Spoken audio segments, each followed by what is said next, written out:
The kettle has been singing for so long that even the old teacups were beginning to wonder whether our wandering friends had forgotten the road back.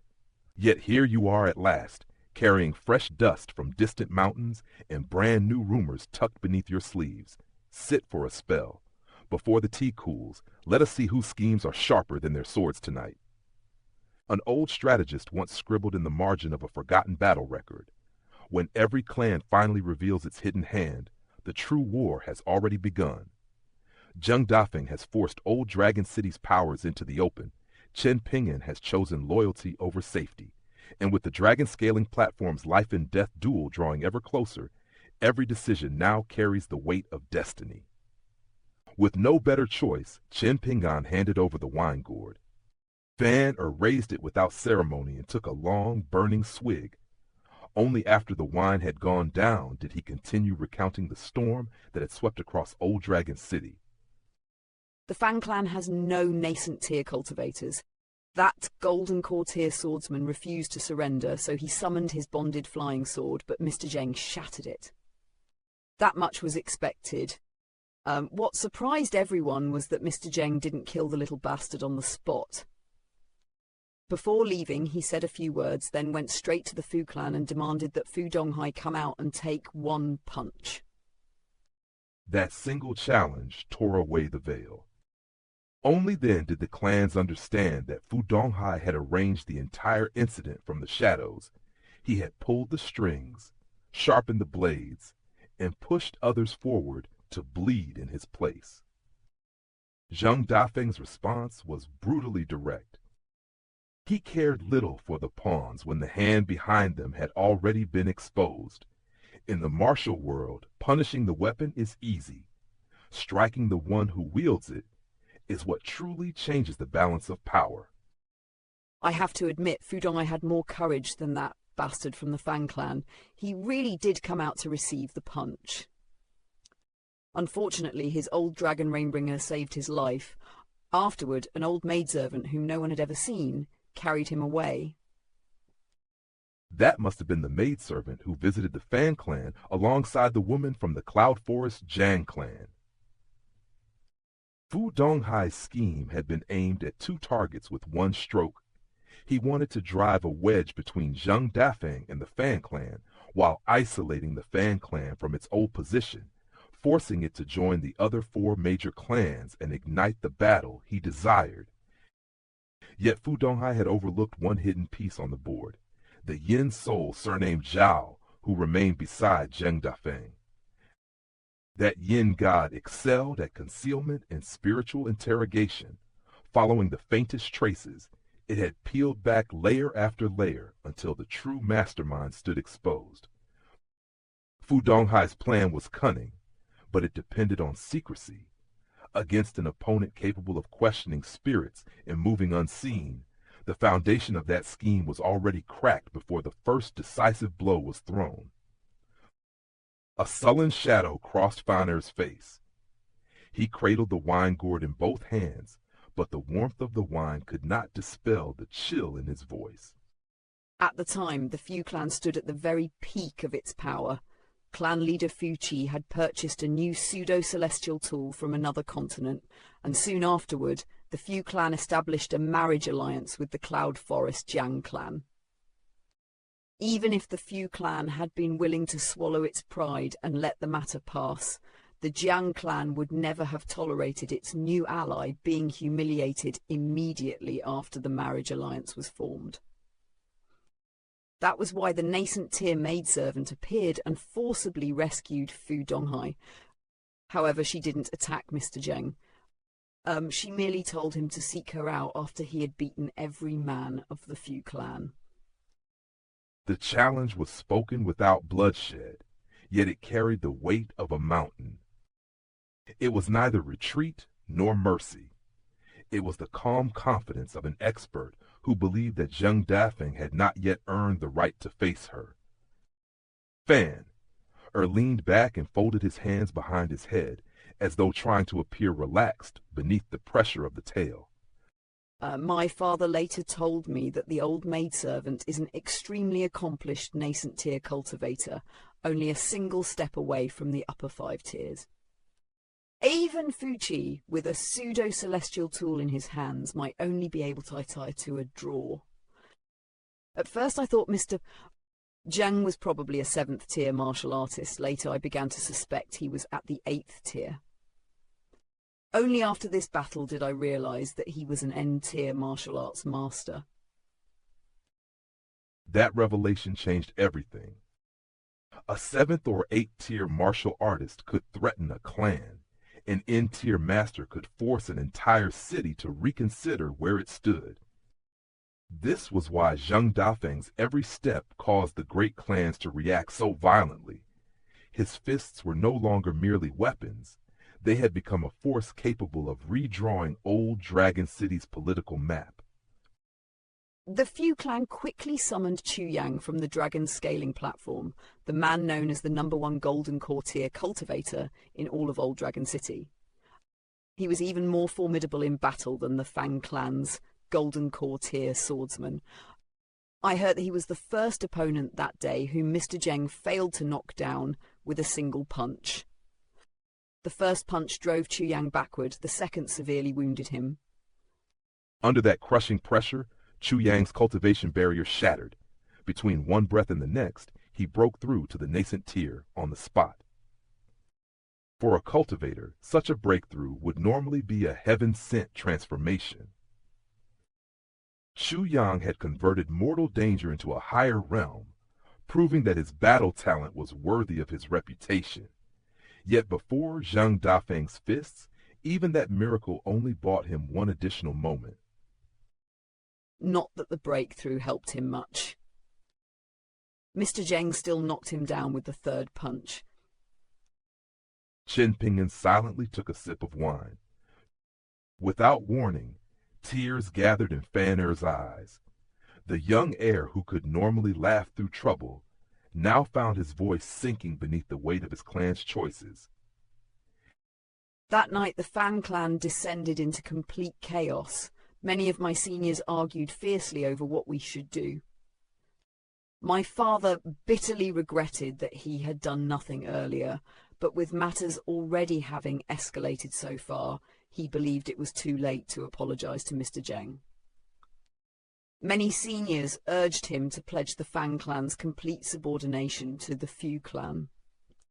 They said the Fu clan was clearly preparing to make an enormous move. As long as the alliance of the other 4 major clans could be destroyed, then even if the Fan clan suffered heavily, we could recover within a century.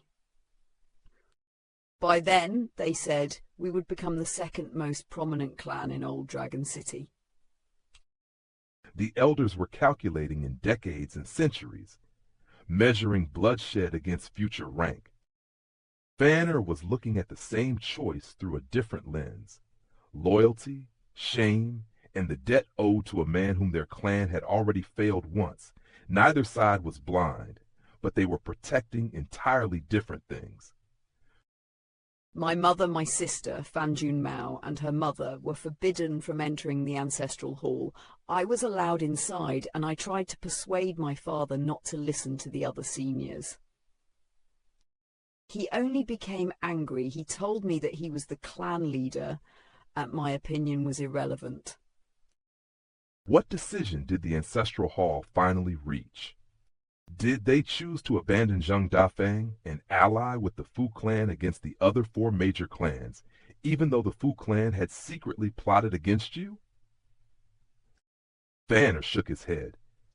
That was going to be the final decision, but for some reason they changed their minds. In the end, my father declared that the matter required further consideration. No one seemed to know what caused his change of heart. I questioned both my mother and my sister's mother, but neither of them could tell me anything. The unexplained reversal hinted that someone or something had reached the Fan clan's ancestral hall from beyond the arguments Fan Er witnessed. Whatever moved his father, it was powerful enough to halt a decision that had nearly been settled. After Chu Yang was defeated, he returned to the dragon scaling platform to recover. The Fu clan, of course, refused to accept such humiliation in silence. The Fu clan's nascent tier ancestor, Fu Yang, challenged Mr. Zheng while wielding one of the clan's pseudo-celestial tools. The Fu clan's chi refiners joined forces to conceal the battlefield. Spiritual power sealed away sight and sound, leaving the city unable to witness what unfolded within. No one knows exactly what happened. When Mr. Zheng finally walked out of the Fu clan manor, his entire body was drenched in blood. Before leaving, he raised his pinky finger toward the Fu clan. Bloodied from head to toe, yet still contemptuous enough to leave that final gesture behind, Zheng Dafeng had emerged wounded, but not bowed. The exact victor remained hidden, but the message was unmistakable.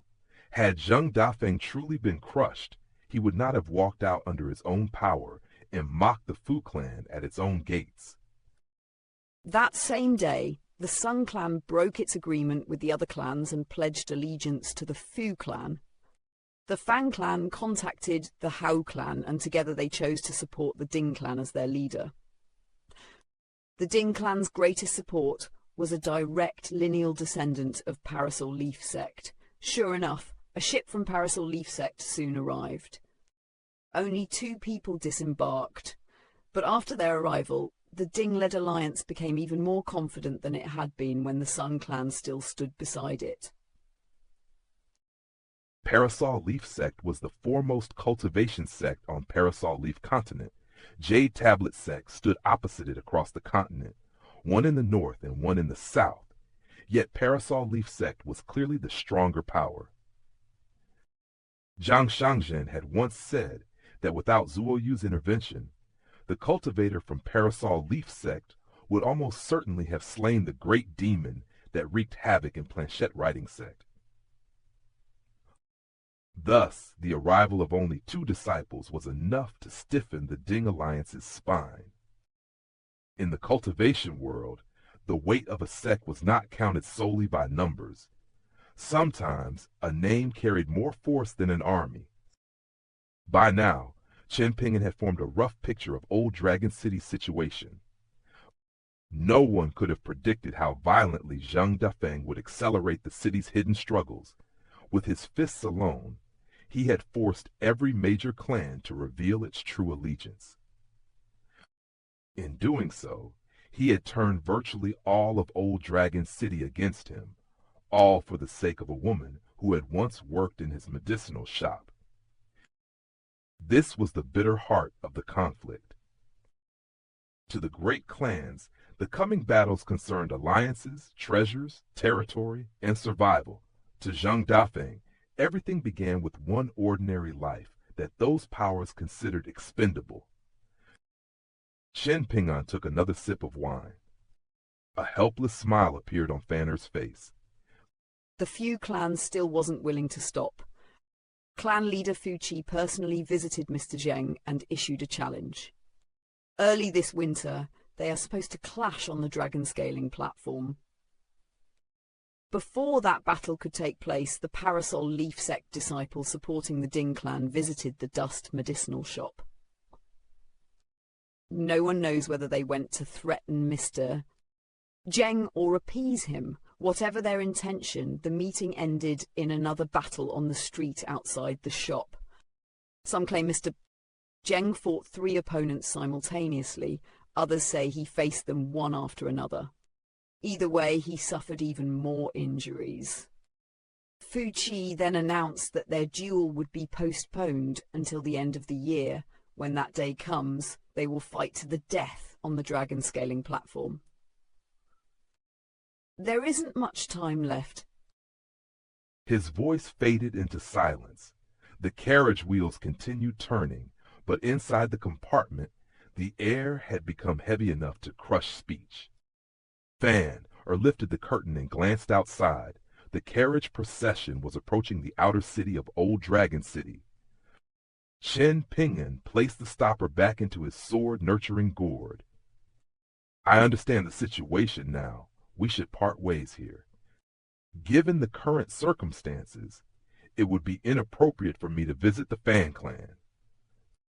Fan opened his mouth to object, but Chen Ping'an smiled before he could speak. Don't be foolish. You've already tried eating soil once. Surely that taught you not to act stupidly. If you insist on bringing me to your manor, you will look like a bad son, and I will look like a bad friend. There would be no point. Chen Ping'an pointed at his own heart. Even if we part here, you'll always remain with me. Chen Ping'an understood that friendship did not always mean standing visibly at a friend's side. Sometimes it meant stepping away before that friendship became a blade others could press against his throat. Before Fanner could respond, Chen Ping'an lifted the curtain. Stop the carriage. Fan immediately began to rise, intending to follow him, but Chen Ping'an lowered the curtain again. Stay where you are. Don't make this into something greater than it is. This isn't what you're thinking. I'm only going to visit the dust medicinal shop. The world is chaotic, and injustice exists everywhere. I cannot travel around saving everyone. I only want to see Zheng Dafeng.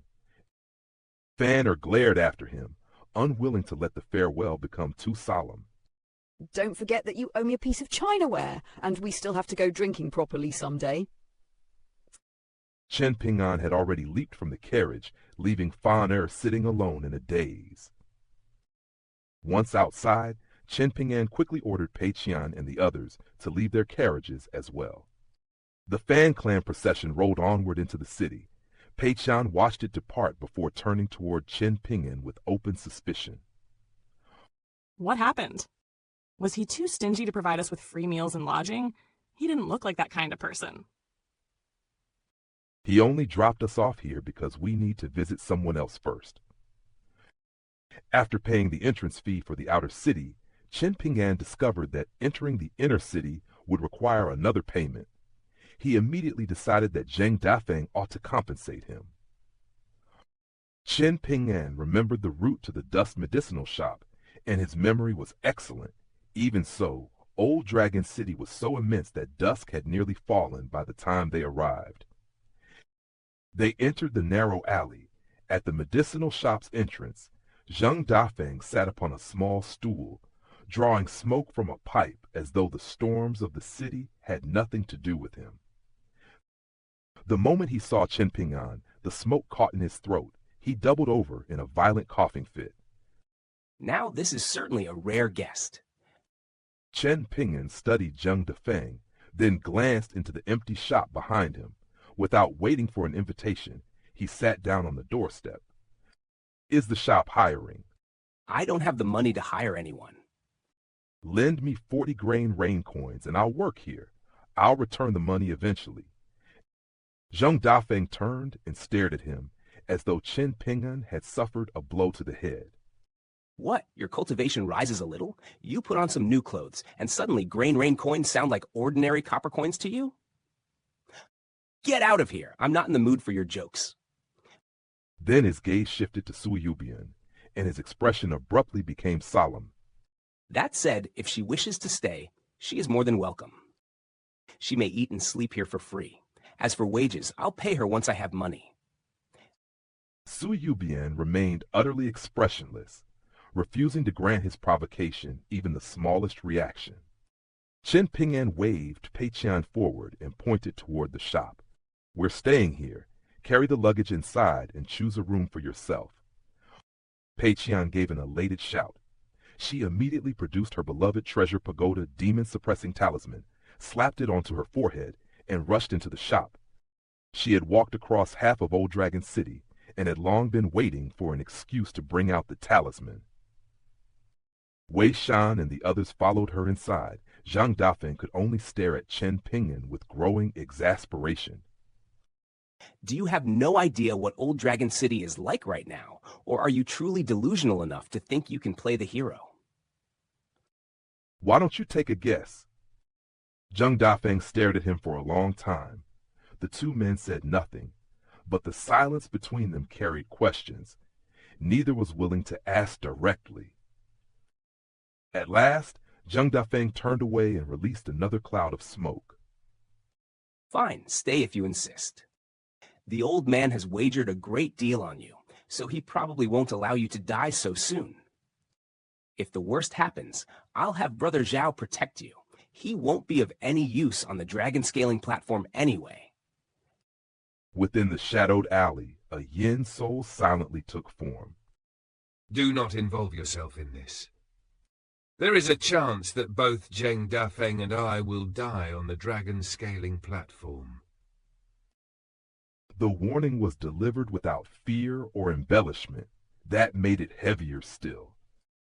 A yin god skilled in concealment and spiritual arts was openly admitting that death was likely. This revealed the true danger of the coming duel more clearly than any rumor circulating through the city. Chen Ping'an turned back toward Zheng Dafeng. What happened? Zheng Dafeng drew from his pipe, smacked his lips, and answered with the weary irritation of a man forced to uncover a wound he would rather keep buried. Don't mistake me for some selfless saint. I had no choice but to act, because this concerned my great Tao. You should remember that I was trapped at the 9th tier bottleneck for a long time. Half of the reason I finally broke through was you. The other half was a book that I took from that woman. I stole it. When she confronted me, I could only claim that I was borrowing it. Later, I accidentally destroyed the book. Once I had broken through, I intended to purchase a replacement. It cost more than 40 copper coins. I thought it was too expensive, so I delayed for several days. Now I will never have the chance to return it to her. Smoke veiled Zheng Dafeng's face, but it could not hide the darkness in his expression. A book worth 40 copper coins sounded insignificant beside pseudo-celestial tools and clan wars, yet to Zheng Dafeng, that unpaid debt had become heavier than all the treasures in Old Dragon City, because the person waiting for repayment was gone. Back then, I owed you only 5 copper coins. How could I remain still when I owed her so much more? I had to do something. Besides, if not for me, she might have found someone to marry in another 2 or 3 years. Even if she had chosen a bad husband, at least she would still be alive. Living a bad life is better than dying a good death. I have always believed that. And she didn't even receive a good death. Old Man Zhao managed to gather her soul. She only cried and said she didn't blame me. She asked me to care for her family. The yin soul's voice cut through the smoke, cold and mercilessly honest. No, she didn't. She said that she loved you, but after being soiled, she believed herself unworthy of you. She said that if she met you again in the next life, she wanted to fall in love with you once more. But next time she wished to be braver. For one heartbeat, the entire alley seemed to freeze. Then Zheng Dafeng snapped his head upward. Fury erupted from him, and a formidable aura swept through the alley like a violent gale. Piss off! The yin soul showed no fear. Nevertheless, it obeyed, slowly dissolving back into the shadows. Zheng Dafeng could face golden core and nascent tier cultivators without lowering his head. Yet a dead woman's confession broke through every defense he possessed. Some wounds could not be blocked by an N-tier martial artist's physique. Chen Ping'an tossed a small vial toward him. Here. Zheng Dafeng did not reach for it. The vial struck the ground directly before his eyes. Chen Ping'an rose, picked it up, and placed it into Zheng Dafeng's hands. These are seeded meditation pills that I received from a nascent tier earth immortal of Parasol Leaf Continent. There are 5 inside. Consume as many as your body can withstand. If you die on the dragon scaling platform, I'll seek payment from Old Man Yang. If you survive, then you will owe me. Chen Ping'an deliberately framed the pills as a debt rather than a gift. He knew Zheng Dafeng's pride. Sympathy might be rejected, but an account to be repaid gave the wounded man a reason to accept, and perhaps another reason to survive. Zheng Dafeng raised his head, his brows tightly furrowed. What exactly do you want, Chen Ping'an? What does any of this have to do with you? Chen Ping'an kept the vial extended between them. I have worked tirelessly on my fist techniques and sword techniques. In the past, all of that training was for survival. Now that survival is no longer my only concern, what do you think I seek? How the hell should I know? I already told you the last time, we are not the same kind of people, so our paths are destined never to align. I didn't come because I suddenly decided that we were destined to become brothers. Would you rather hear the scholar's explanation or the country bumpkin's explanation? Zheng Dafeng ignored him, but Chen Ping'an was not troubled in the slightest. How should a person stand against the injustices of this world? When the injustice is small, one may purchase wine and drown the sorrow. When the injustice is great, one should draw one's sword. That is the scholar's explanation. Chen Ping'an's words marked the distance he had traveled. Once, he trained because weakness meant death. Now fist and sword had become choices, ways to decide what kind of person he would be when survival no longer forced his hand. Then the young swordsman's expression sharpened, the refined language fell away, leaving only the conviction beneath it. To put it plainly, I'm furious. So I'm going to beat the hell out of him. Otherwise, what would be the point of practicing all these fist and sword techniques? And with those words, Chen Ping'an made his choice. He had not come to Old Dragon City to declare himself a hero, nor to save every wronged soul beneath heaven. He had simply reached an injustice he could no longer walk past, and this time his sword would not remain sheathed. Zheng Dafeng stared at the young man before him, struck speechless.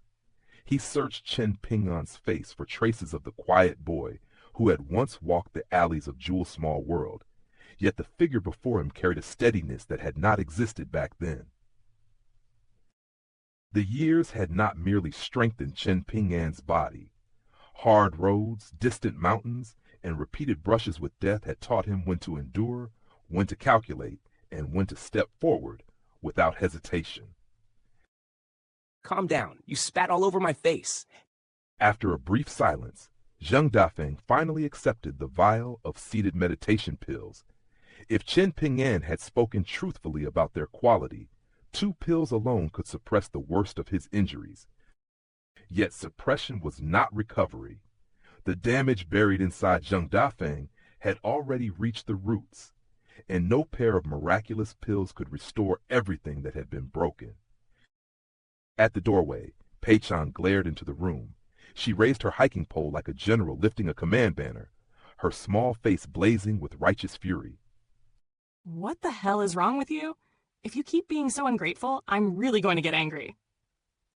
Zheng Dafeng tucked the vial away and turned toward her, amusement spreading across his face. I'm absolutely quaking in my boots. Tell me, from which legendary mountain did such a beautiful and heroic maiden descend? Pei Chan cleared her throat, straightened her back, and struck the ground with the end of her hiking pole. The sound was not loud, but her bearing suggested that an entire martial sect was about to announce its arrival. Listen carefully. My name is Pei Chan. I am a princess who has fallen upon hard times. Chen Ping'an is my master, and I am the founding disciple of our sect. She no longer dared to introduce herself as Chen Ping'an's daughter. Experience had taught her that such claims often ended with punishment rather than applause. Zheng Dafeng stared at the girl with his mouth slightly open, then turned toward Chen Ping'an. He could not begin to imagine what twist of fate had bound this peculiar master and disciple together. Let's go inside. I have important matters to discuss with you. Important matters? Haven't we already said everything that needs to be said? Just because I'm willing to become involved doesn't mean I'm eager to die. How many Golden Core tier and nascent tier Earth Immortals stand with the enemy? Which powers are merely watching from the fence? Which Earth Immortals will truly enter the battle? Could cultivators of the upper 5 tiers appear? I need to understand every one of those things.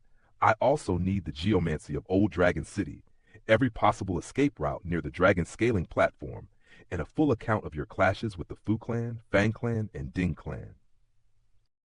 Chen Ping'an was not mistaking courage for recklessness. Before entering a battlefield ruled by Earth Immortals, ancient clans, formations, and celestial tools, information itself was a weapon.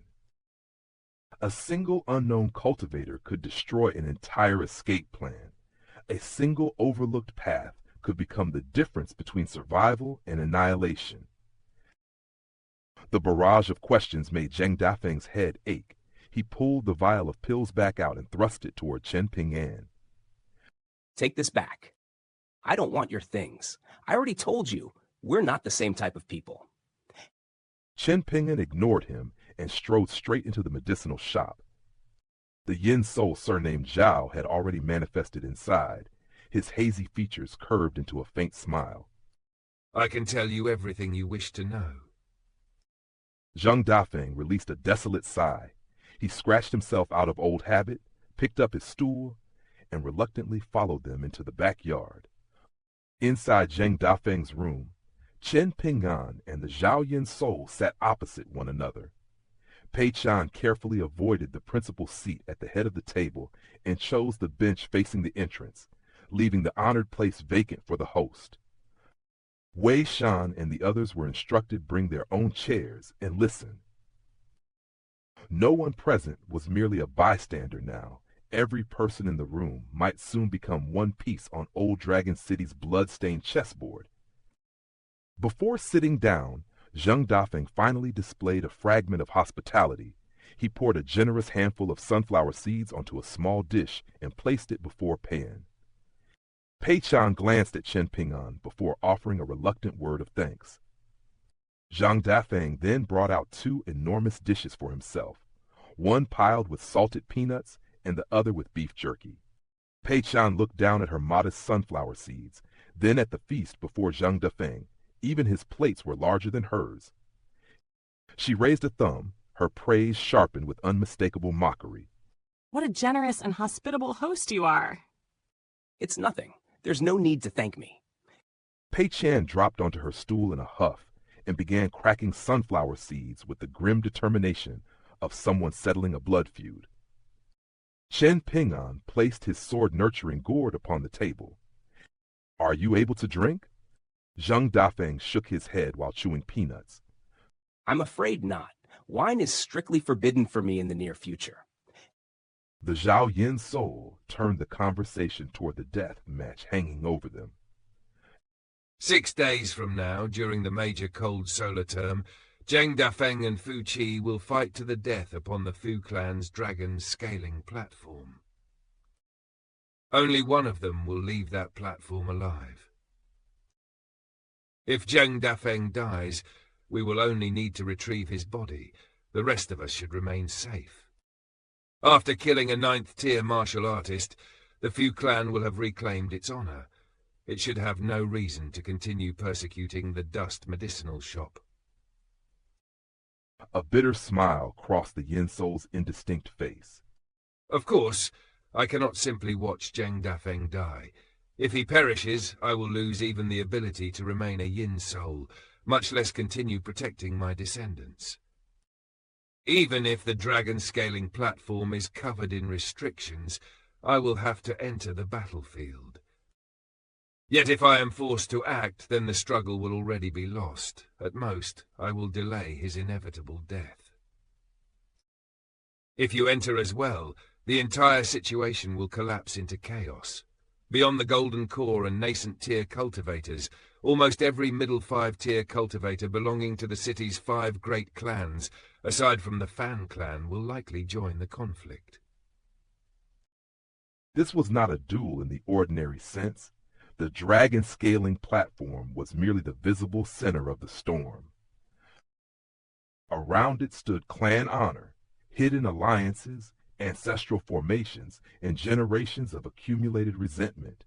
The instant an outsider interfered, a personal death match could become a citywide war. I already understand that. That is the worst possible outcome. What is the best? The Zhao Yin soul was momentarily taken aback. Chen Ping'an's journey to Stalactite Mountain and back had clearly changed him. The surprise was difficult to see on a face blurred by yin energy, but it was there. Before answering the question directly, the yin soul recounted Zheng Dafeng's earlier battle. After defeating Chu Yang, Zheng Dafeng fought a nascent tier ancestor of the Fu clan who carried a pseudo-celestial tool. The Fu clan has occupied Old Dragon City for so long that its estate has been refined into a small world, much like a Confucian academy or Taoist temple. Fighting inside that domain placed Zheng Dafeng at an immense disadvantage. I was only holding back. My target was Fu Qi from the very beginning.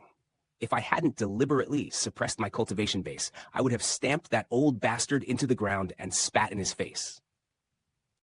Chen Ping'an's expression remained skeptical. He is telling the truth.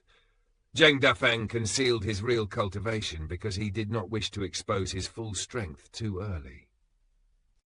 Chen Ping'an nodded. It was exactly the sort of calculation Zheng Dafeng would make. Li Er would never have chosen the same path, where Zheng Dafeng hid his edge and weighed future possibilities. Li Er's fist moved with a purity that left little room for schemes.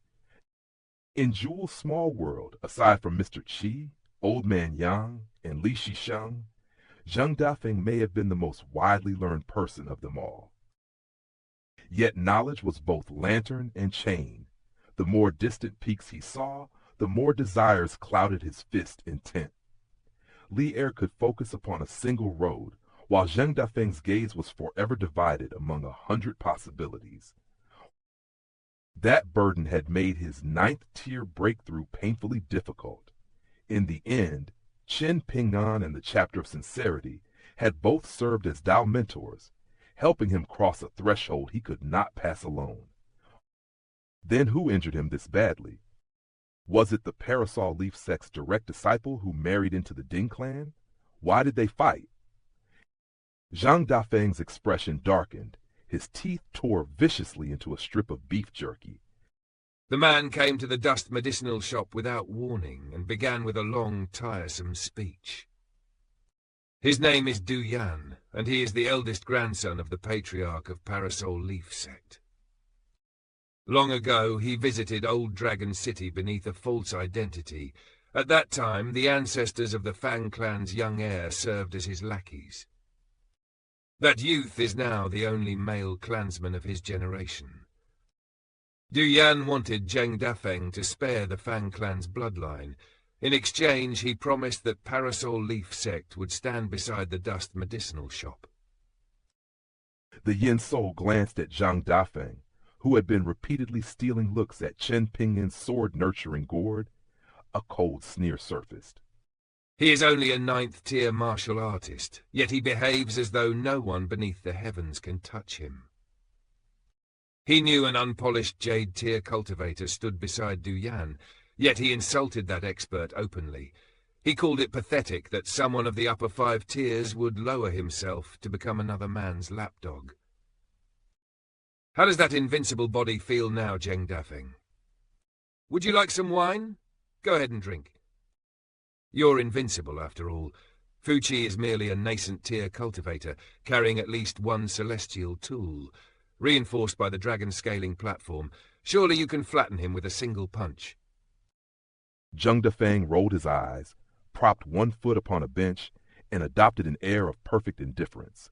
Yet abstaining from wine was genuine torture. Worse still, Chen Ping'an had set the sword-nurturing gourd on the table and removed its stopper despite showing no intention of drinking. Whether intentional or not, that open gourd was a crueler provocation than any insult. Zheng Dafeng could endure an unpolished jade cultivator's palm, but the scent of forbidden wine tested an entirely different weakness. Fanner told me you visited the Fan clan and said something to that young man. What did you tell him? Zheng Dafeng cast the peanut shells from his hand. The humor vanished from his face. I told him I would make him regret ever being born. Old Man Zhao knows forbidden techniques capable of ensuring that he suffers for the remainder of his life. Only then did Chen Ping'an turn toward Wei Xian and the others. I forgot to make the introductions. This is Zheng Dafeng. He comes from the same hometown as I do. He is a 9th-tier martial artist and once guarded the gate of our town. He also offered me paid work in the past, so I owe him gratitude. Zheng Dafeng cupped his fist toward Wei Xian and the others in greeting. The former owner of my flying sword, 15th, is Zheng Dafeng's master. In recent decades, that master has accepted only 2 disciples. Zheng Dafeng has reached the 9th tier. His senior brother is already at the 10th tier, and his breakthrough appeared as effortless as eating and drinking. Pei Qian's eyes instantly shone. A cultivation method based upon eating and drinking seemed perfectly designed for her talents. If she could become a 10th tier martial artist that way, she would never again need to read books or copy texts. Perhaps she could even sneak a few mouthfuls of wine along the path. Merely imagining such a glorious future filled her with excitement. Having finished ridiculing Zheng Dafeng, the Zhao Yin soul finally described the most favorable possibility. The best outcome is that Zheng Dafeng defeats Fu Qi. If that happens, our true problem will be bringing him back alive. The road from the dragon scaling platform to the dust medicinal shop will certainly be filled with danger. Yet perhaps the heavens will grant us one opening. At present, the Cloud Forest Jiang clan is our greatest threat, but its immense reputation also offers a slim chance of survival. If Zheng Dafeng survives the duel and returns from the platform, no one will dare openly stand up for either the Cloud Forest Jiang clan or the Fu clan. Even the Fu clan would not dare break the agreement and continue pursuing him in public. If they strike, it will most likely be in secret, while we are returning from the dragon scaling platform. Thus, victory on the platform would not end the battle. It would merely change its shape. Fu Qi represented the visible blade, while the journey home concealed countless daggers. The enemy's greatest opportunity would come after Zheng Dafeng had exhausted himself, winning. The Yin soul paused, then raised the question everyone had avoided. Is that woman truly unwilling to intervene? The woman he meant was the very reason Zheng Dafeng had left Jewel Small World and come to Old Dragon City. Zheng Dafeng pursed his lips. She made her position clear before I went to the Fan clan. At most, she will ensure that the Fan clan does not betray me, and that the Fu clan cannot wield the Sea of Clouds above Old Dragon City. As for everything else, she said that if I insist upon seeking death, she will gladly watch me die. Those were not Fan Junmao's exact words. Her true response had been far more merciless. You continue growing older, yet never seem to become wiser. You are still as useless as ever. You deserve to be nailed to a pillar again. Zheng Dafeng naturally had no intention of repeating those words before Chen Ping'an. Some wounds were inflicted by powerful cultivators, others were inflicted by pride. Even the Zhao Yin soul had failed to overhear that private exchange. Fan Junmao's cultivation had advanced at a speed too strange to dismiss, and it was obvious that her true depths remained hidden. Aside from Fu Qi, everyone in Old Dragon City was baffled by the Fan clan's refusal to follow convention and submit to the Fu clan. Within the Fan clan stood someone whose authority surpassed Fan Error's father and even outweighed the collective decision of the Ancestral Hall. That person was not some ancient nascent tier ancestor. She was indeed at the nascent tier, but she was no clan ancestor. She was Fan Error's half-sister, Fan Junmao. On this occasion, however, Fan Junmao had not chosen Zheng Dafeng's side. She would remain neutral even if neutrality meant watching him die. Zheng Dafeng knew she was not bluffing. Fan Jumao's refusal revealed how grave the situation had become. Her restraint was not proof of weakness. On the contrary, a figure with enough authority to overrule an entire clan rarely withheld her hand without a deeper reason. The Zhao Yin soul proceeded to describe every known golden core tier and nascent tier earth immortal belonging to the 5 major clans outside the Fan clan.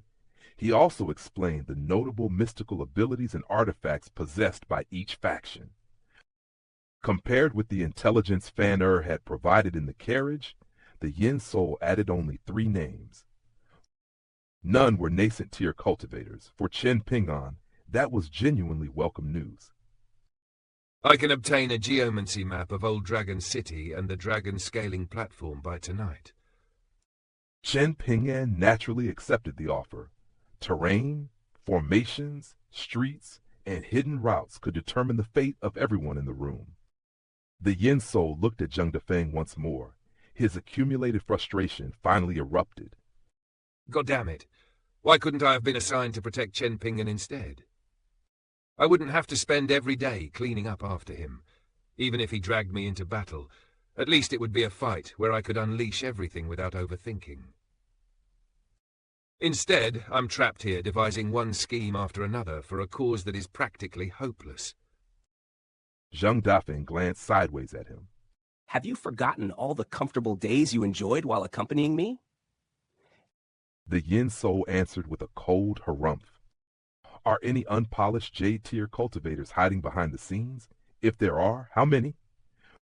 Zheng Dafeng chuckled, seizing the opportunity to display his knowledge.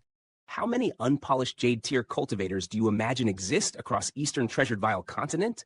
Let me count them for you.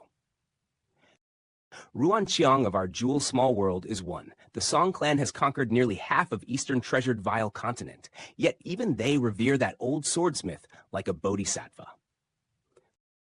The old ancestor of Great Sui Nation's Gao clan is another. He enjoys wandering around disguised as a storyteller, yet even he did not dare receive a punch from my senior brother. Then there is Wei Jin of Wind Snow Temple, but he is a prodigy who may appear only once in 1,000 years, or even longer. True Marshall Mountain certainly has one, though he rarely reveals himself. The leader of Divine Edict sect only recently entered the Immortal tier and received the title of Heavenly Lord. Even the Mountain Master of Lakeview Academy may not yet belong to the upper 5 tiers. So tell me, how many unpolished Jade tier cultivators could there possibly be?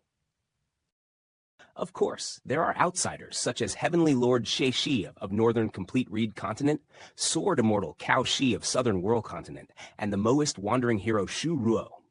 But they do not count as cultivators of Eastern Treasured Vial Continent. Why do Heavenly Lord Xie Shi and Sword Immortal Cao Shi not count? Both emerged from Jewel Small World. They may have built their reputations on other continents, but they still share our hometown. Cao Shi's ancestral residence is even located on Clayvase Alley. I encountered him there the last time I returned. He is not a very decent person. He tampered with the door gods at my home. Fortunately, Li Baoping's brother saw through his trick and corrected it. Zheng Dafeng found no argument and could only chew his beef jerky in silence. Wei Shan and the others had struggled to remain composed throughout the discussion.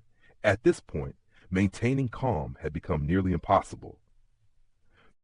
What manner of absurd place was Chen Ping'an's hometown? Its gatekeeper was a 9th tier martial artist whose senior brother had reached the 10th tier. It had also produced a Taoist Heavenly Lord and a Sword Immortal. To Wei Shan and the others, Jewel Small World sounded less like a humble town and more like a sealed dragon nest. Every ordinary alley seemed capable of hiding a figure who could shake a continent. One could only wonder whether the town possessed any truly ordinary residents at all. Having been corrected by Chen Ping'an, Zheng Dafeng hurried to recover his dignity. Fine, then how many 10th tier martial artists are there on Eastern Treasured Vial continent? Only two, right? Lier and Song Changjing? I will be the next one. Surely the instructor who taught you fist techniques cannot also be a 10th tier martial artist. Chen Ping'an hesitated. Then, as always, he answered honestly. Honestly, I think he is. Zheng Dafeng dragged a hand down his face before shouting in indignation. I nearly advanced directly from the pinnacle of the 8th tier to the 10th tier. What do you say to that? Has anyone ever accomplished such a thing? Then reach the 10th tier right here and now. Once you do, we will have nothing left to fear. I won't even need to visit the dragon scaling platform. I'll remain here in the dust medicinal shop and prepare a grand celebratory feast for you. How does that sound? Zheng Dafeng had no reply. If entering the 10th tier were simple, Lier would never have needed to leave Jewel's small world. For pure martial artists, the chasm between the 9th and 10th tiers resembled the divide between the 12th and 13th tiers for sword cultivators. The 11th tier of martial arts and the 14th tier of swordsmanship were realms that existed almost entirely within legend. Those barriers were even more vicious than the 5th to 6th and 10th to 11th tier bottlenecks faced by chi refiners. Zheng Dafeng possessed ambition in abundance, but even he did not dare set his sights upon the legendary martial god tier. A 9th tier martial artist could dominate countless warriors, yet before the 10th tier, pride and reputation meant nothing. That single step separated a renowned expert from a figure capable of altering the balance of an entire continent. The Zhao Yin soul was deeply pleased. Chen Ping'an seemed to understand precisely which words would strike Zheng Dafeng's most sensitive nerves. Is there something special about this dust medicinal shop? Of course. The Divine Lord instructed me to choose this place for a reason. Once its formation is activated, my cultivation base can temporarily rise to the unpolished jade tier. Even then, you are only forcing your cultivation upward by consuming good karma. You cannot sustain it for long. Do you truly believe I have accomplished nothing useful during all our years in Old Dragon City? You spent your days sunbathing and waiting for celestial maidens to fly overhead. I, on the other hand, used my time effectively. If we survive this month, perhaps our fortunes will finally begin to change. The dust medicinal shop was therefore more than shelter. It was their final fortress, a place where the Zhao Yin soul could briefly touch the unpolished jade tier. Yet the power came at the price of accumulated virtue, meaning even their strongest hidden card could be used only for a short and costly struggle. Chen Ping'an's expression eased into a smile. Very well, let us count the people standing on our side. Zheng Dafeng tossed a handful of salted peanuts into his mouth. Who exactly are you referring to? Isn't everyone we have already sitting in this room? Pei Chan pointed eagerly at herself. Do I count as well? But I still haven't mastered my unrivaled swordsmanship. It was a rare and precious moment of self-awareness. Zheng Dafeng immediately adopted a solemn expression, as though addressing the pillar of a great martial alliance. I cannot agree, Heroine Pei. You are the very backbone of our group. You must never underestimate yourself. Pei Chan accepted the praise without the slightest hesitation. She pushed her empty dish across the table toward him. Then get me some more sunflower seeds. 6 days remained before Major Cold. Their enemies possessed Earth Immortals, celestial tools, clan formations, and control over the dragon scaling platform. Chen Ping'an's side possessed an injured 9th tier martial artist, a yin soul prepared to burn good karma, several uncertain allies, and one founding disciple demanding more sunflower seeds. Yet in the Jianghu, the side that appears weakest is not always the first to fall. Sometimes it is merely the side whose sword has not yet been unsheathed. Zheng Dafeng honored Pei Qian's request without complaint. He disappeared into the side chamber and returned with a broad palm overflowing with sunflower seeds, pouring them into her tiny dish until it resembled a miniature mountain of treasure. The abundance was mostly an illusion created by the small plate, yet to Pei Qian, appearances still carried weight. Her opinion of Zheng Dafeng rose by a precious little measure. Only then did Chen Ping'an finally lift the sword-nurturing gourd and take his first sip of wine. When he set it down, 15th flashed out like a sliver of cold moonlight. Chen Ping'an then produced the jade tablet that Zheng Dafeng had given him, the minimization treasure quietly resting in his hand. Old Dragon City seems filled with people who believe money can settle every matter beneath heaven. I may not possess much money at present, but I still have several valuable objects. This Dao robe is called Golden Sweet Wine. It was left behind by an ancient immortal. Can you wear it? I also have demon-binding chains forged from the whiskers of a nascent tier flood dragon from the Flood Dragon Trench. Could those help you? Zheng Dafeng examined the treasures, but his answer was a simple shake of the head. When you reach the 3 mind-tempering tiers, you'll understand. Objects like these may preserve another person's life, but in my hands, they would become shackles. If I relied on them at the wrong moment, they wouldn't save me. They would lead me straight to death. For a pure martial artist standing at such heights, survival could not be borrowed from armor, talismans, or foreign treasures. Zheng Dafeng's body, fist intent, and martial heart had to remain one unbroken path. Anything that disturbed that unity might become a fatal hesitation. Chen Ping'an accepted the answer without argument. He reached into his belongings again and withdrew a thick stack of talismans, each already inscribed and carrying its own hidden power. You probably have no need for Yang Energy Illumination talismans. If the Fu clan has transformed the dragon-slaying platform into something resembling a blessed land, then an ordinary barrier-shattering talisman likely won't be enough. I also have a treasure pagoda demon-suppressing talisman and a lock-slashing talisman, though both are designed specifically for flood dragons. This azure sword-suppressing talisman is different. A friend inscribed it for me, and for a brief period, it can suppress even the bonded flying sword of a nascent tier swordsman. The Yin soul surnamed Zhao felt pressure gathering in the room merely from looking at the stack. His attention lingered on the azure talisman. Though it had been created to restrain Earth immortal swordsmen, the aura it emitted still caused his incorporeal form to recoil with instinctive unease. Have you spent this entire journey to Stalactite Mountain robbing everyone you encountered? Chen Ping'an ignored the accusation as though he had not heard it. His hand entered the minimization treasure once more, and this time, 3 porcelain containers appeared on the table. The first contains the immature golden core of a water demon from Burial River on Parasol Leaf Continent.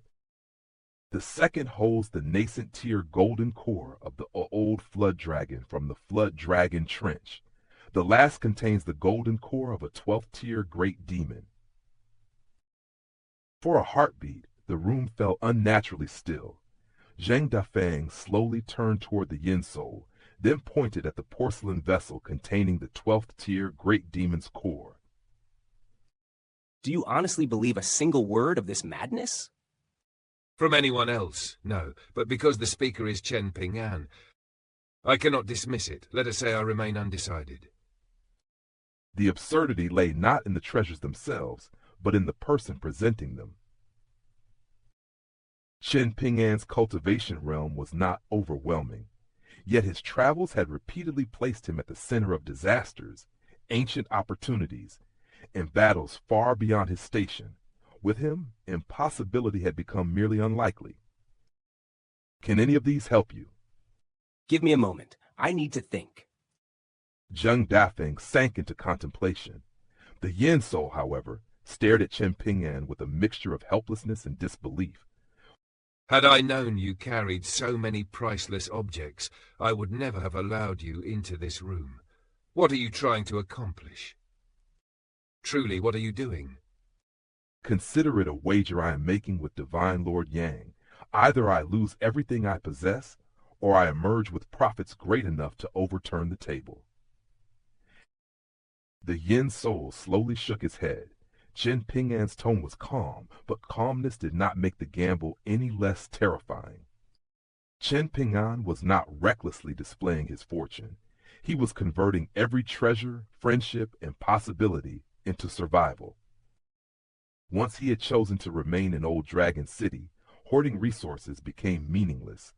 A treasure sealed away could not block an enemy's fist. Chen Ping'an turned toward the four martial artists who had accompanied him out of the lotus flower blessed land. What do the four of you say? What choice remains except to follow your decision? Su Yubian rested her sword across her knees. A sharp brightness gleamed in her eyes, as though the coming danger had already become another whetstone for her sword path. Along with a seated meditation pill, I want a fire dragon pill and a rainbringer pill.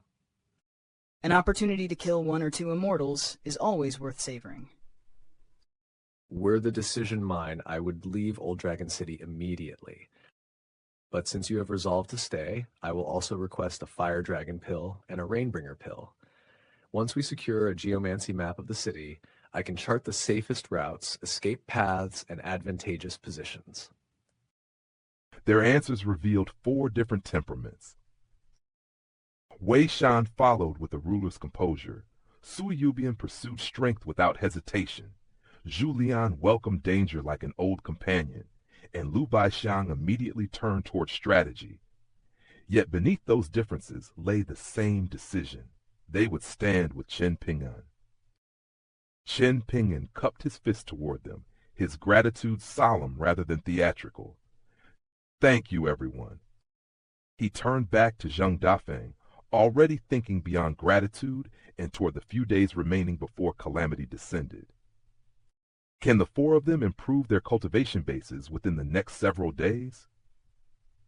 One has reached the 7th tier, while the other 3 stand at the summit of the 6th. Every one of them is a genuine pure martial artist. Frankly, I cannot imagine where you found such people. The one in the Vajrabhati tier can stabilize her realm within these few days. For the other 3, breaking through in such a short span would be extremely difficult. Improvement, however, is still possible. Should they survive the coming ordeal, their martial paths will gain enormously from it. I can spar with all 4 before then. How much of my fist intent they comprehend will depend upon their own ability. Wei Shan, Su Yubian, Zhu Lian, and Lu Baixiang showed no excitement. Their expressions remained so calm that Zheng Dafeng raised an eyebrow. Any ordinary 6th or 7th tier martial artist would have treated the personal guidance of a 9th tier expert as a heavenly opportunity. These 4 appeared almost indifferent. What Zheng Dafeng did not yet understand was that none of them had lived ordinary lives. Wei Shan had once been a force capable of standing alone against a mighty army, a sovereign whose presence on the battlefield could alter the fate of nations. Lu Baixiang had pursued excellence in nearly every art within the lotus flower blessed land. Beyond martial cultivation, he had sought mastery in music, Go, calligraphy, tea, and every refined discipline that caught his eye. Su Yubian had surrendered her heart to the sword. Her ambition had never stopped at victory over another mortal. Every step she took pointed toward ascension. And Zhu Lian, behind that courteous smile and amiable manner, concealed a madness deeper than any abyss. Even if every martial artist under heaven attacked him together, he would meet them with his fists and laugh. Their realms had fallen when they left the small world, but their vision, experience, and martial hearts had not vanished. Zheng Dafeng would soon discover that he was not training 4 talented juniors, he was sharpening 4 former legends. A trace of anticipation entered Zheng Dafeng's gaze. The coming sparring sessions might be far more interesting than he had first expected. Chen Ping'an's expression became grave. The next matter was tied directly to his life. I intend to refine a bonded item. Can you find someone capable of purchasing the necessary materials? Every material must be verified. Nothing can have been secretly altered or tampered with. If the refinement succeeds, it will be equivalent to gaining another life. The Yin soul looked toward Zheng Dafeng. After a brief silence, Zheng Dafeng gave his answer. I must ask someone first. If she agrees to help, then it can be done. A mischievous smile suddenly appeared on Zheng Dafeng's face. I trust her. The question is, do you trust me? I trust your master. Once again, Zheng Dafeng found himself without a reply. The Yin soul rose with a smile, deciding that searching for additional geomancy maps was far easier than remaining in the room to witness the two of them trade verbal blows. I'll search for several more maps of Old Dragon City. Chen Ping'an then arranged the sleeping quarters. Pei Chan would share a room with Sui Yubian, while Wei Shan, Julian, and Lu Baixiang would crowd into another. Chen Ping'an himself intended to sleep on the shop floor unless the materials for his bonded item arrived. Then I'll sleep on the floor beside Big Sister Sui Yubian. No one objected. With a battle approaching, where they slept was too trivial to deserve another thought. Night descended over Old Dragon City. Chen Ping'an carried a long bench into the courtyard. After consuming their pills, Sui Yubian and the other three martial artists stepped outside beneath the darkening sky. Zheng Dafeng stood with one hand behind his back and the other resting before his abdomen. His smile was easy, but the martial pressure surrounding him was not. When a pure martial artist confronts a chi refiner of the same tier, and that opponent stands within 100 feet, the martial artist must be capable of ending the fight with a single punch. I know nothing about your individual methods, so for tonight, I'll regard all four of you as 7th tier chi refiners. To save time, attack together. Not one of the four moved. Zheng Dafeng's smile stiffened into exasperation. Do you believe a 9th tier martial artist is unworthy of facing all four of you? Or are you ashamed to surround one opponent? Pei Chan dragged over a small stool and placed it beside Chen Ping'an's bench, preparing to watch the spectacle with her dish of sunflower seeds. Zheng Dafeng glanced toward Chen Ping'an. Chen Ping'an merely extended a hand, silently granting him permission to proceed however he wished. Very well. If none of you intend to begin, then I will. Before the final syllable faded, Zheng Dafeng vanished. A dull impact rolled through the courtyard, yet within that single sound were 4 punches delivered almost simultaneously. Sui Yubian, Wei Shan, Lu Baixiang, and Julian were each forced backward, some retreating 1 step, others 2 or 3. None fell, and none lost their balance. An impressed look crossed Zheng Dafeng's face. Your foundations are remarkably solid. Chen Ping'an, where did you find servants like these and such a beautiful maidservant? I would like several of my own, especially one as lovely as her. Sui Yubian answered first, not with words but with her sword. Steel tore through the night as she surged forward. Julian followed, launching himself through the air with predatory delight. Wei Shan and Lu Baixiang split toward the flanks, ready to reinforce whichever attack created the first true opening. No command passed between them, none was needed. Every one of the four had once stood at the summit of the lotus flower small world. Their battle instincts connected more swiftly than spoken language. Sui Yubian formed the spear point. Zhu Lian supplied explosive pressure, while Wei Shan and Lu Baixiang controlled the changing rhythm from the sides. Their formation was not rehearsed, yet it carried the natural coordination of people who had spent their lives reading opponents, armies, and killing intent. Since you're so interested, look as closely as you please. Beside him, Pei Chan held out a fistful of sunflower seeds. Chen Ping'an declined with a shake of his head, so she withdrew her hand and continued eating. I'm not impressed. They're far below your level, Fa Master. In private, Pei Chan called Chen Ping'an father. Before others, she used master. In her mind, this was flawless reasoning drawn from the teachings of books. A master for one day was a father for a lifetime. You are mistaken. In pure martial cultivation, I remain behind all four of them. I am only at the 5th tier. My advantage is the foundation forged through countless grueling battles. Because of that foundation, I can attempt to break the 6th tier bottleneck whenever I choose. When Chen Ping'an described his own foundation as great, the praise carried nearly the same weight as the grandfather of Kui Chan calling someone's foundation decent. No matter what you say, you're still the greatest, master. She raised her head with a smile bright enough to ignore every fact placed before her. Across the courtyard, the four martial artists were already struggling under Zheng Dafeng's fists. This was despite him suppressing his own cultivation to the far-roaming tier.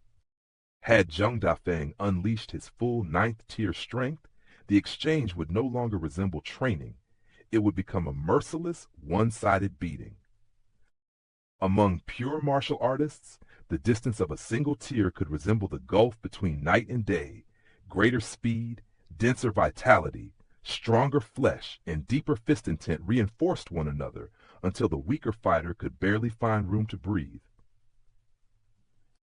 There were exceptions, but such monsters were rarer than heavenly treasures. Kui Chan's grandfather, the only pure martial artist at the pinnacle of the 10th tier on Eastern Treasured Vial continent, had once killed a 6th tier martial artist seeking discipleship while restricting his own punch to the 5th tier. Even if such a feat could be repeated, it remained close to unique beneath heaven. Watching the fists cross the courtyard, Chen Ping'an's thoughts briefly drifted toward the white-robed youth Cao Chi. Both of them now stood at the 5th tier. Chen Ping'an could not help wondering whether another encounter would still end with 3 consecutive, crushing defeats. That question was not born from resentment. Cao Ci had become a peak visible in the distance, one Chen Ping'an could measure himself against. The memory of defeat had not broken his martial heart.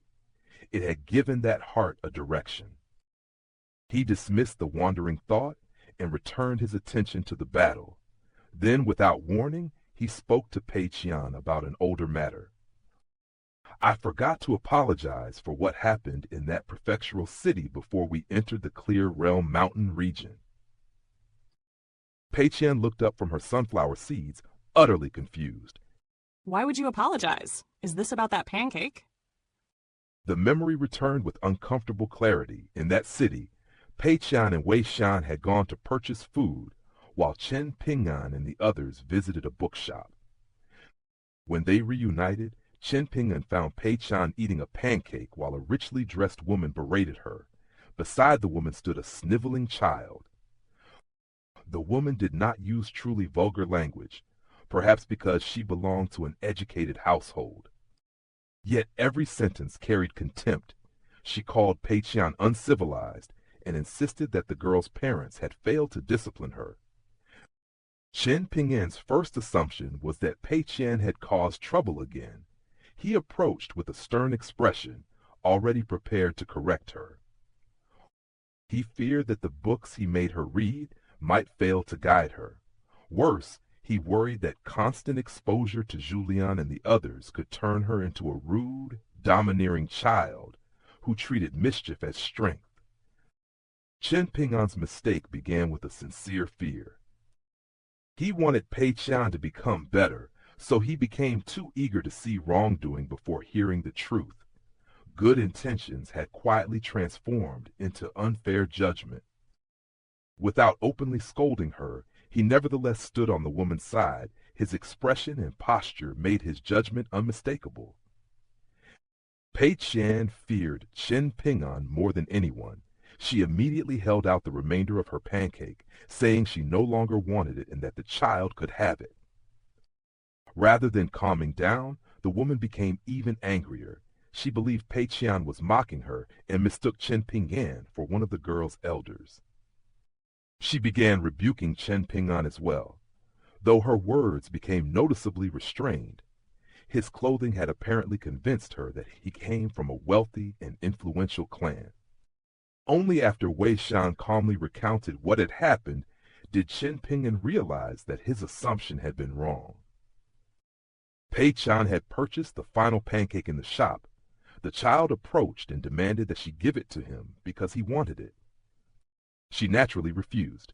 Then, true to her nature, she ate it directly in front of him while loudly praising how delicious it tasted.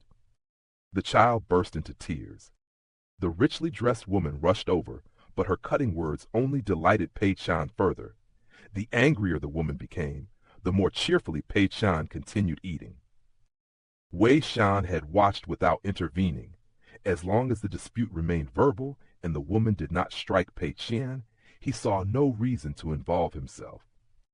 Once the truth became clear, Chen Ping'an led Pei Chan back to the woman and required the woman to apologize.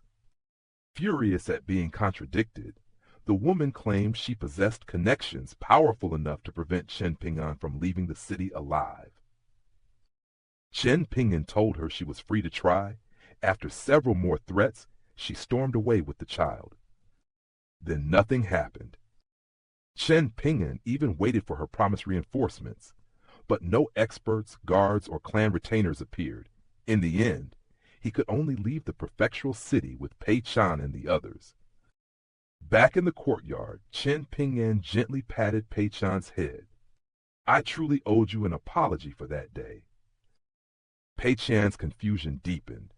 She suddenly threw down her sunflower seeds, left her stool, and squeezed onto the bench beside him.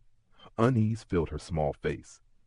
Old Man Wei told me that condemned prisoners receive a wonderful feast before their execution. You're not planning to leave me here, are you, Father? Is that why you're speaking like this? The fear of abandonment overwhelmed every careful rule she had made for herself. She forgot to call him master and clutched his sleeve with all her strength. For Pei Chan, the apology sounded less like kindness and more like farewell. A child who had once survived by suspicion could endure hunger, scolding, and danger, but the thought of being left behind pierced far deeper. Chen Ping'an flicked her forehead. The panic in Pei Chan's eyes instantly transformed into joy. Her forehead stung, but that familiar pain carried the message she needed most. She was safe. She released his sleeve, planted both hands on the bench, and began swinging her feet. You don't need to apologize for something so tiny, Master. You frightened me half to death. Old Man Wei would call it a drizzle so light that it couldn't even wash a person's hair. Chen Ping'an placed his palms on the bench as well, mirroring her posture. Do you remember what happened when we reached the summit of Heavenly Palace Peak? You must have thought I behaved strangely. Pei Chan nodded with great enthusiasm. I remember everything. You suddenly stood very straight and adjusted the jade hairpin in your hair. My books say that is proper etiquette when meeting important guests. But you didn't know the people from Green Goat Palace, and they didn't seem especially important. I wondered about it for a very long time. Since I couldn't find an answer, I eventually stopped thinking about it. Chen Ping'an gazed beyond the courtyard. For a moment, the clash of fists and swords seemed to fade into the distance. Many years ago, at the entrance of my hometown, I saw immortals from the outside world for the first time. They were of different ages.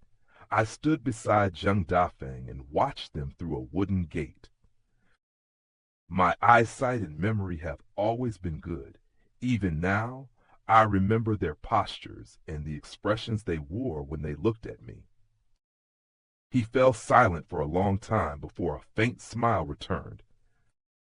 Since that day, I have often told myself that if I ever stand where they stood, I must never look at others the way they looked at me. I cannot become so lofty that I grow accustomed to treating everyone below me as ants. This was not a principle copied from a scripture or inherited from a grand lecture. It had grown from a poor young boy's memory of standing behind a wooden gate. silently enduring the gaze of those who believe themselves above the mortal world. For perhaps the first time, Chen Ping'an spoke to Pei Qian so seriously about a truth belonging entirely to himself. He crouched and gathered the sunflower seeds she had dropped in her panic. One by one, he collected them into his palm before sitting beside her again. He offered her a single seed, speaking as though the words were casual, though each carried the weight of a life carefully examined. How we sit, how we speak, how we act, and which principles we refuse to abandon. These things reveal how many books we have read, how many hardships we have survived, and how much of our elders' guidance we have truly absorbed. I do not want people to look at my behavior and think poorly of my parents, my teachers, or the seniors I respect. I do not want my conduct to cast a shadow upon those who guided me. To Chen Ping'an, manners were never empty ceremony. Every action carried the names of those who had raised, taught, protected, and trusted him. To behave carelessly would be to spend their honor as though it were cheap coin. He turned to Pei Qian with a gentle smile. You are still young. It doesn't matter if you cannot understand these words yet. When I was your age... His voice stopped. Some roads into the past were better left unopened. Chen Ping'an poured all the recovered sunflower seeds into Pei Qian's hand. Mr. Chi's teacher was right. Children should be lively, radiant, and full of spirit. I have already passed the age when I can live that way, but I hope you still can. Little Bao Ping at Mountain Cliff Academy and Cao Qinglang from the Lotus Flower Blessed Land both possess that brightness. Their shoulders are not weighed down by old wounds and endless worries. They carry hopes, ambitions, and the desire to see tomorrow. Merely thinking about their exuberance improves my mood. There was quiet sorrow hidden in those words. Chen Ping'an wished for Pei Qian to retain something he felt had already been taken from him, the freedom to face the world without carrying every scar like a debt. Pei Qian sighed with complete sincerity. You're such a good person, Father. When I travel through the world alone someday, where could I possibly find another person as good as you? Concern gathered in her eyes as she remembered the days aboard the ship. When I was trapped on that ship, I could only stare at the ferry stations and imagine how exciting everything beyond them must be.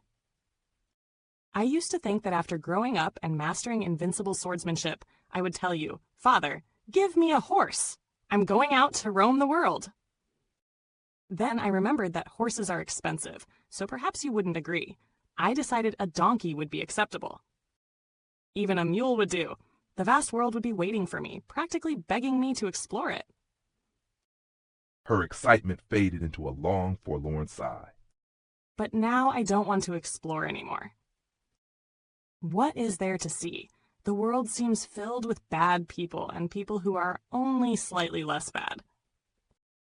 Chen Ping'an began swinging his feet beside hers, matching the rhythm of the child seated at his side. But while wandering through that vast world, you also met me, didn't you? Pei Qian fell silent. She thought with rare seriousness, searching for an answer strong enough to defeat his reasoning. The simplest answer would have been that one good encounter proved the world was still worth exploring. Yet Pei Qian's heart had already chosen a different truth. She did not fear the world because it lacked goodness. She feared that no future goodness could equal the person beside her. At last she spoke in a small, quiet voice. But now that I've met you, I don't want to meet anyone else. By nightfall, the dust medicinal shop had shed its silence and returned to its old, bustling rhythm. Footsteps crossed the courtyard. Fists split the air, and the once quiet residence now throbbed with the pressure of martial intent. After an hour of relentless exchanges, Zheng Dafeng finally granted Wei Shan and the others a brief respite. Yet this was no act of mercy. Once their breathing steadied and their muscles loosened, the fighting began again. Throughout every bout, Zheng Dafeng sealed his cultivation at the 8th tier. Even then, he did not remain at one fixed level. He began at the initial far-roaming tier, and little by little raised his strength toward its peak. Wei Shan and his companions adapted with every clash. Their coordination sharpened, their openings diminished, and the pressure they placed upon Zheng Dafeng grew heavier with each passing round. What made their progress remarkable was that the four never gathered to exchange plans. Even during their breaks, they stood apart in silence, each reviewing mistakes, memorizing rhythms, and independently fitting their movements into the greater whole. This was not ordinary teamwork. It was the instinctive convergence of four seasoned martial paths. Elsewhere in the courtyard, after finishing dinner and completing the day's transcriptions, Pei Qian seized her hiking pole and began practicing the deranged demon sword techniques she had invented herself. She hacked, swept, stabbed, and spun with immense confidence, as though every crooked movement concealed a peerless sword principle. Once she had thoroughly impressed herself, she returned to her room in complete satisfaction. Before sleeping, she called out to Chen Ping'an to announce that she was retiring for the night. Then she opened the green bamboo bookcase he had placed in her room and carefully took out the treasure box gifted to her by Yao Jinji. The treasure pagoda demon-suppressing talisman, now truly hers, remained stuck proudly to her forehead. As she rummaged through the box, she bobbed her head from side to side, unable to hide her delight. Then, for a fleeting moment, her happiness dimmed. She knew that selling the talisman could earn enough money to purchase a grand house, yet the thought of surrendering such a treasure made her heart ache. The melancholy did not last. Pei Qian quickly decided that she already had food to eat and a roof above her head. Whether she owned a house today made little difference. Still, she swore that one day she would purchase a residence at least as large as Green Roving Residence. And it absolutely had to possess a strange spirit wall, so that every guest who crossed the threshold would immediately understand one undeniable truth. Pei Qian was extraordinarily wealthy. For a child who had once slept beneath open skies and outside the gates of rich estates, this dream was more than childish vanity. Wealth, to Pei Qian, meant safety made visible, a fortress against returning hunger, cold, and helplessness. That same night, the Yin soul surnamed Zhao returned carrying a collection of geomancy maps. No one knew where he had obtained them, and no one bothered to ask. What mattered was that the maps were genuine and detailed. They were spread neatly across the table in the main hall. Beneath the lamplight, Lu Baixiang borrowed a fine-tipped brush from Zheng Dafeng and began marking the maps with the calm precision of a general arranging troops before war. He identified the crucial territories of Old Dragon City's 5 great clans, then noted the locations of their guest elders and great immortal earth immortals. Finally, his brush drew a straight line between the dragon scaling platform and the dust medicinal shop. Wei Shan stood beside him, studying every mark. Zhu Lian and Sui Yubian remained outside the discussion. Zhu Lian read beneath the moonlight, while Sui Yubian stood alone in the courtyard, refining the truth she stored within her acupoints. Zheng Dafeng had already fallen asleep. His snores rolled through the shop like distant thunder. In another 4 hours, the sparring would resume. The brutal schedule served 2 purposes at once. It tempered the cultivation of Wei Shan and the others, while forcing their bodies to digest the medicinal power of the Green Goat Palace pills. For Chen Ping'an, every bout transformed expensive resources into genuine strength. Chen Ping'an remained beside the table, watching Lu Baixiang, Wei Xian, and the Zhao Yin soul annotate the maps. His role was simple. When the 3 reached an impasse, he would make the final decision. His journey through the long river of time inside the lotus flower blessed land had allowed him to experience what felt like an entire lifetime. Yet even after witnessing so much, Chen Ping'an would only say that he understood a little of the world. When the discussion turned to strategy, he spoke as little as possible. Those matters belonged to people who had spent their lives mastering them. Wei Shan had crossed battlefields for nearly his entire life. He understood formations, momentum, sacrifice, and the thin line separating victory from annihilation.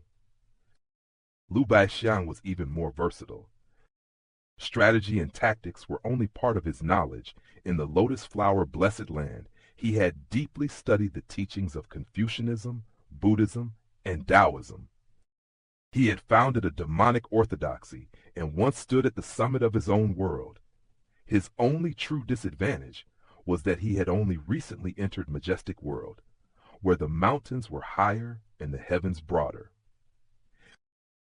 The path of cultivation resembles climbing an endless mountain. The higher one rises, the fewer companions remain. Worse still, a cultivator may spend a lifetime ascending, only to discover that the chosen trail ends at a sheer cliff while others continue upward beyond reach. For that reason, Chen Ping'an understood Sui Yubian's fury after learning that her potential ceiling had fallen from the martial god tier to the 9th tier. Understanding, however, was not the same as approval. Her anger did not excuse her tantrum. Zheng Dafeng spoke of the 9th tier as though it were nothing extraordinary, but that did not make 9th tier martial artists as cheap or plentiful as vegetables at a roadside stall. He was a direct disciple of Old Man Yang and had served as the gatekeeper of Jewel Small World. Despite such foundations, even Zheng Dafeng had nearly suffered chi deviation while attempting to enter the 9th tier. Sui Yubian had already received a tremendous opportunity. Following the battle at the rundown temple, she successfully advanced to the Vajra body tier, yet her gaze remained fixed upon the most distant peak, and everything beneath it seemed unworthy. Such ambition could become a blade that carved open the heavens, but dissatisfaction without restraint could also sever the foundation beneath one's feet. Pure martial artists advanced through solid steps, forged bones, and accumulated certainty, not by despising every realm they had already conquered. Chen Ping'an doubted that his principles would truly reach Sui Yubian's heart. That did not trouble him. Deep infatuation belonged to him. The Green Goat Palace pills also belonged to him. Whether he gave them to her, and when he chose to do so, were decisions that remained entirely his. No one owed Sui Yubian a path to the summit. Before she could demand more from the world, she first had to understand the weight of what she had already received. Under the lamp, the possible routes on the geomancy maps gradually narrowed into a single main path. Arguments became less frequent, and Chen Ping'an used the lull to step outside for air. He crossed the courtyard and sat upon the long bench opposite the main hall. The dust medicinal shop strongly resembled the Yang family's medicinal shop. Whenever Chen Ping'an saw that bench, he remembered the old storyteller who had once visited Old Man Yang and sat in almost the same place. As the night deepened, Chen Ping'an considered the injustices of the world. He understood that every person judged such matters through a different pair of eyes. Had Gao Shizhen or Liu Kong stood in his place, they might not have recognized any injustice at all. They would have watched without concern, perhaps even searching for a chance to profit from the chaos. Had Zhang Shangzhen been here, he might have dismissed the entire affair as beneath his notice. Allowing such matters to disturb his mind would only interfere with cultivation. Chen Ping'an had lost many precious treasures during the battle at the rundown temple, yet he carried little resentment over the cost. That did not mean he would show mercy to those who attacked him, especially when his life hung in the balance. Even now, Zhang Xiangjin might not understand why Chen Ping'an had intended to kill Zhou Shi and Yair in the Lotus Flower Blessed Land. Zheng Dafeng likely did not understand why he insisted on stepping into Old Dragon City's turmoil either. To Chen Ping'an, the answer was not complicated. If two sides confronted one another openly, without hidden traps or cruel schemes, then he could accept the final outcome, regardless of who lived and who died. But Chao Qinglang's parents had been innocent. Zhou Shi and Yair had murdered them in cold blood. The girl killed by the Fang clan's young man had also been innocent. Ding Ying and the Fang clan could call those deaths collateral damage. They could bury the victims beneath arguments about power, necessity, and the greater situation. None of it could persuade Chen Ping'an that those three people deserved their fates. This was the foundation of Chen Ping'an's martial heart. He did not demand that the world spare him hardship. He demanded only that the strong not treat the lives of the weak as dust beneath their boots. Once, while drinking with Lier, Qi Jingchen had spoken of what made a true hero. A true hero possesses the courage to challenge those stronger than himself. Chen Ping'an had never heard those exact words, but before A Liang's ascension, he had heard another principle that pointed toward the same truth. The freedom of the powerful ends where the freedom of the weak begins. Life twisted through countless unpredictable turns. No two leaves beneath heaven were identical, yet certain principles, though spoken by different people in different places, remained connected at their roots. At Flying Eagle Fortress, Lu Tai had once spoken to the unfortunate woman who gave birth to the ghost infant. The world is painfully uninteresting. You should never have come. Chen Ping'an pondered that judgment for a long time. Eventually, he reached a different conclusion. The world itself was not uninteresting. The true problem was that it contained far too many unreasonable people. When kind people suffered at the hands of others, they were often forced to console themselves by saying they had gained experience or learned a valuable lesson. Meanwhile, those who committed evil frequently escaped without consequence. The karma spoken of so often seemed nowhere to be found.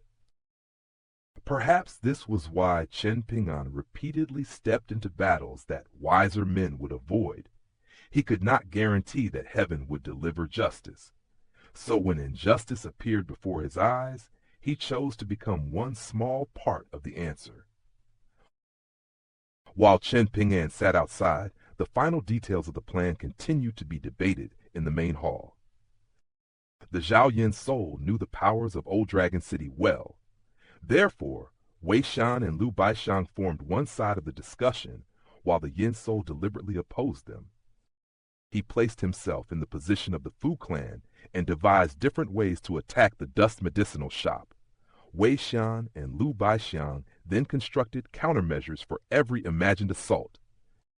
This method was more valuable than simply guessing what Fu Qi might do. By forcing themselves to think like the enemy, they exposed weaknesses that loyalty and optimism would otherwise conceal. A plan tested only by friends was merely hope written upon paper. Under the eaves, Julien remained absorbed in one of his treasured romance novels. The book was newly purchased, yet he had read it so many times that its pages already resembled those of a battered public copy. He muttered repeatedly that the volume had been an exceptional bargain. The story itself was not particularly impressive. Its true treasure lay on the final page, where the author listed other works of the same genre and supplied each title with a brief appraisal. Julien closed the book with reverence and released a heartfelt sigh. What a magnificent man. May the heavens look kindly upon him. Then he turned toward Chen Ping'an with an embarrassed smile. My apologies, young master. From now on, I will attempt to restrain myself. Chen Ping'an waved his hand dismissively, though he still offered a warning. Just make sure no one else learns about it. A deeply guilty expression spread across Julien's face. My failure to provide you with meaningful assistance has tormented my conscience for days. I would never reveal this matter to anyone. Chen Ping'an chose not to respond. His silence concealed an earlier memory from aboard the Green Goat Palace Lushuan. At the time, Chen Ping'an had considered sending a letter to the Stork Inn on Stalactite Mountain. He hoped the innkeeper could pass it to the sword-hugging middle-aged man, who might then deliver it to Ning Yao. Yet whenever brush touched paper, his thoughts scattered.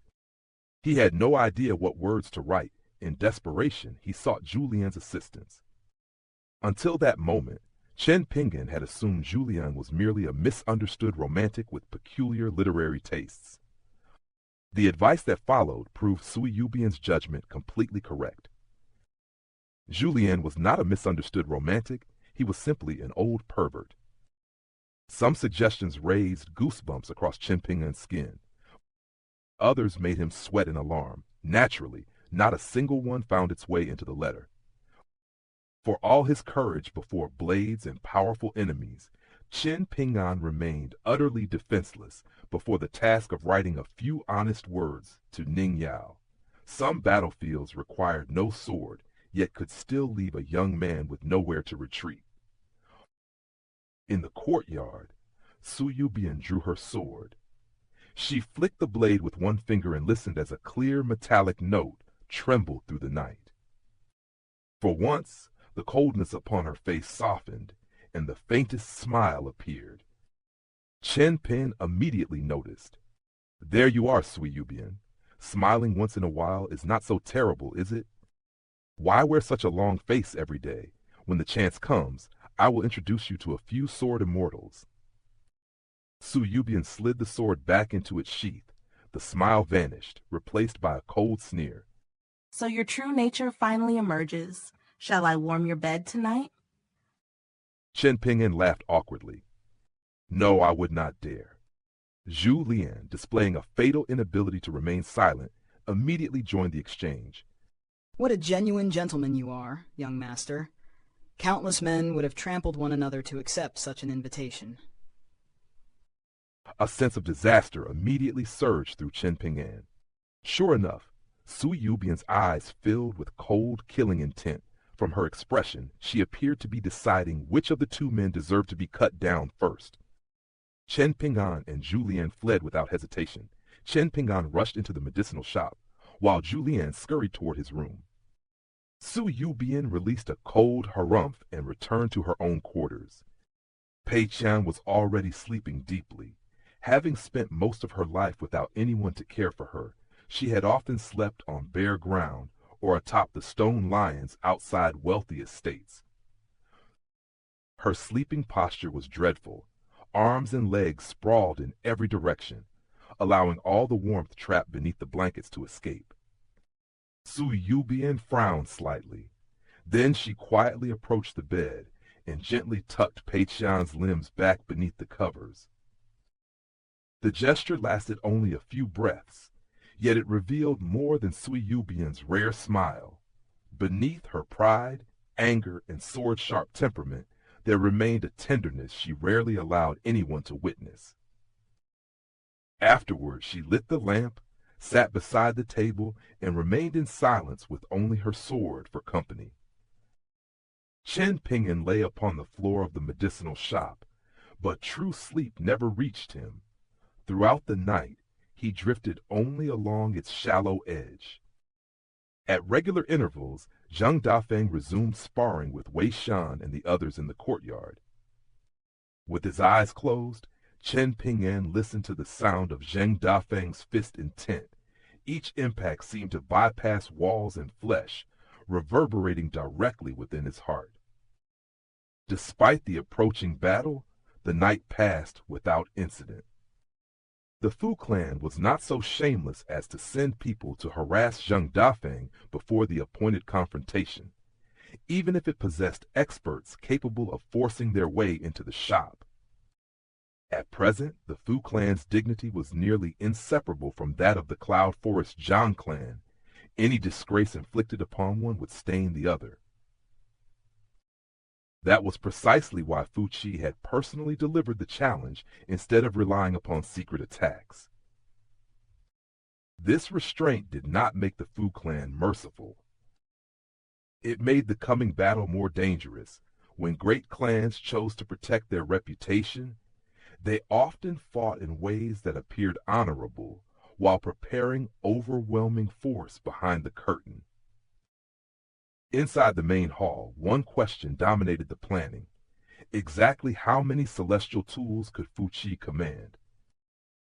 It was already extraordinary that members of the Fu clan could wield pseudo-celestial tools from the golden core tier onward.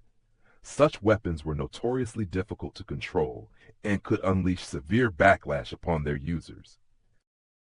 Yet after witnessing the phenomenon for generations, the outside world had really stopped questioning it. Familiarity had disguised the Fu clan's abnormal strength as something ordinary.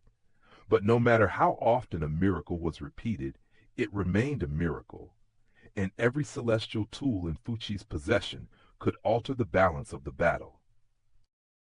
Chen Ping'an awoke before dawn. At the entrance of the main hall, Zheng Dafeng squatted with a bowl of kanji in his hands. Pei Qian squatted beside him, whispering something secretive. Judging from their expressions, the two were getting along remarkably well. From inside his room came the sound of Lu Baishang's guqin. The melody painted tall mountains and endless waterfalls, carrying a calm grandeur through the waking courtyard. Wei Shan practiced the six-step walking meditation he had secretly learned from Chen Ping'an. Nearby, Sui Yubian performed Chen Ping'an's standing meditation. Neither had formally asked to inherit these methods, yet both had recognized their value. In the martial world, the sincerest acknowledgement of a technique was not praise. It was repetition at dawn, when no audience was present. Julian proved kinder than the others. He brought Chen Ping'an a large bowl of kanji and proudly claimed to have cooked it himself. Chen Ping'an sat upon the long bench and ate as the eastern sky gradually brightened. Warmth entered his stomach, strength returned to his limbs, and the weariness of the sleepless night began to fade. Once finished, he walked to the front of the dust medicinal shop and opened its doors. He did not expect customers at such an early hour. As it turned out, two had already arrived. Chen Ping'an began his walking meditation, traveling to the mouth of the alley before turning back. On his third repetition, two figures entered his sight. One was familiar and entirely expected. The other was someone he had seen only once and never imagined would appear here. The familiar visitor was beside him, walked a young woman dressed in green. Chen Ping'an remembered her from the underground Dragon Channel. Their ships had passed in opposite directions, allowing only a fleeting glimpse, yet she had still found time to mock him for attempting to drink wine from his sword-nurturing gourd. The moment Faner saw Chen Ping'an, his voice thundered down the alley. Chen Ping'an, now that I have reached the 4th tier, do you dare fight me? Chen Ping'an shook his head without hesitation. No. Faner refused to accept such a dull answer. We are both 4th tier masters. If we do not fight a battle for the ages, the entire world will suffer an unforgivable loss. He began shouting menacingly, flailing his fists in an erratic display, and charged straight toward Chen Ping'an. Chen Ping'an pressed a hand to his forehead in helpless frustration. Even so, he played along and advanced slowly with his walking meditation, preparing to meet Faner in their so-called battle for the ages. Faner had taken only a few steps when the green-robed woman seized him by the collar and flung him behind her. Stop humiliating yourself.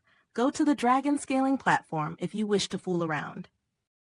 Faner immediately obeyed, though he continued making faces at Chen Ping'an from behind her back.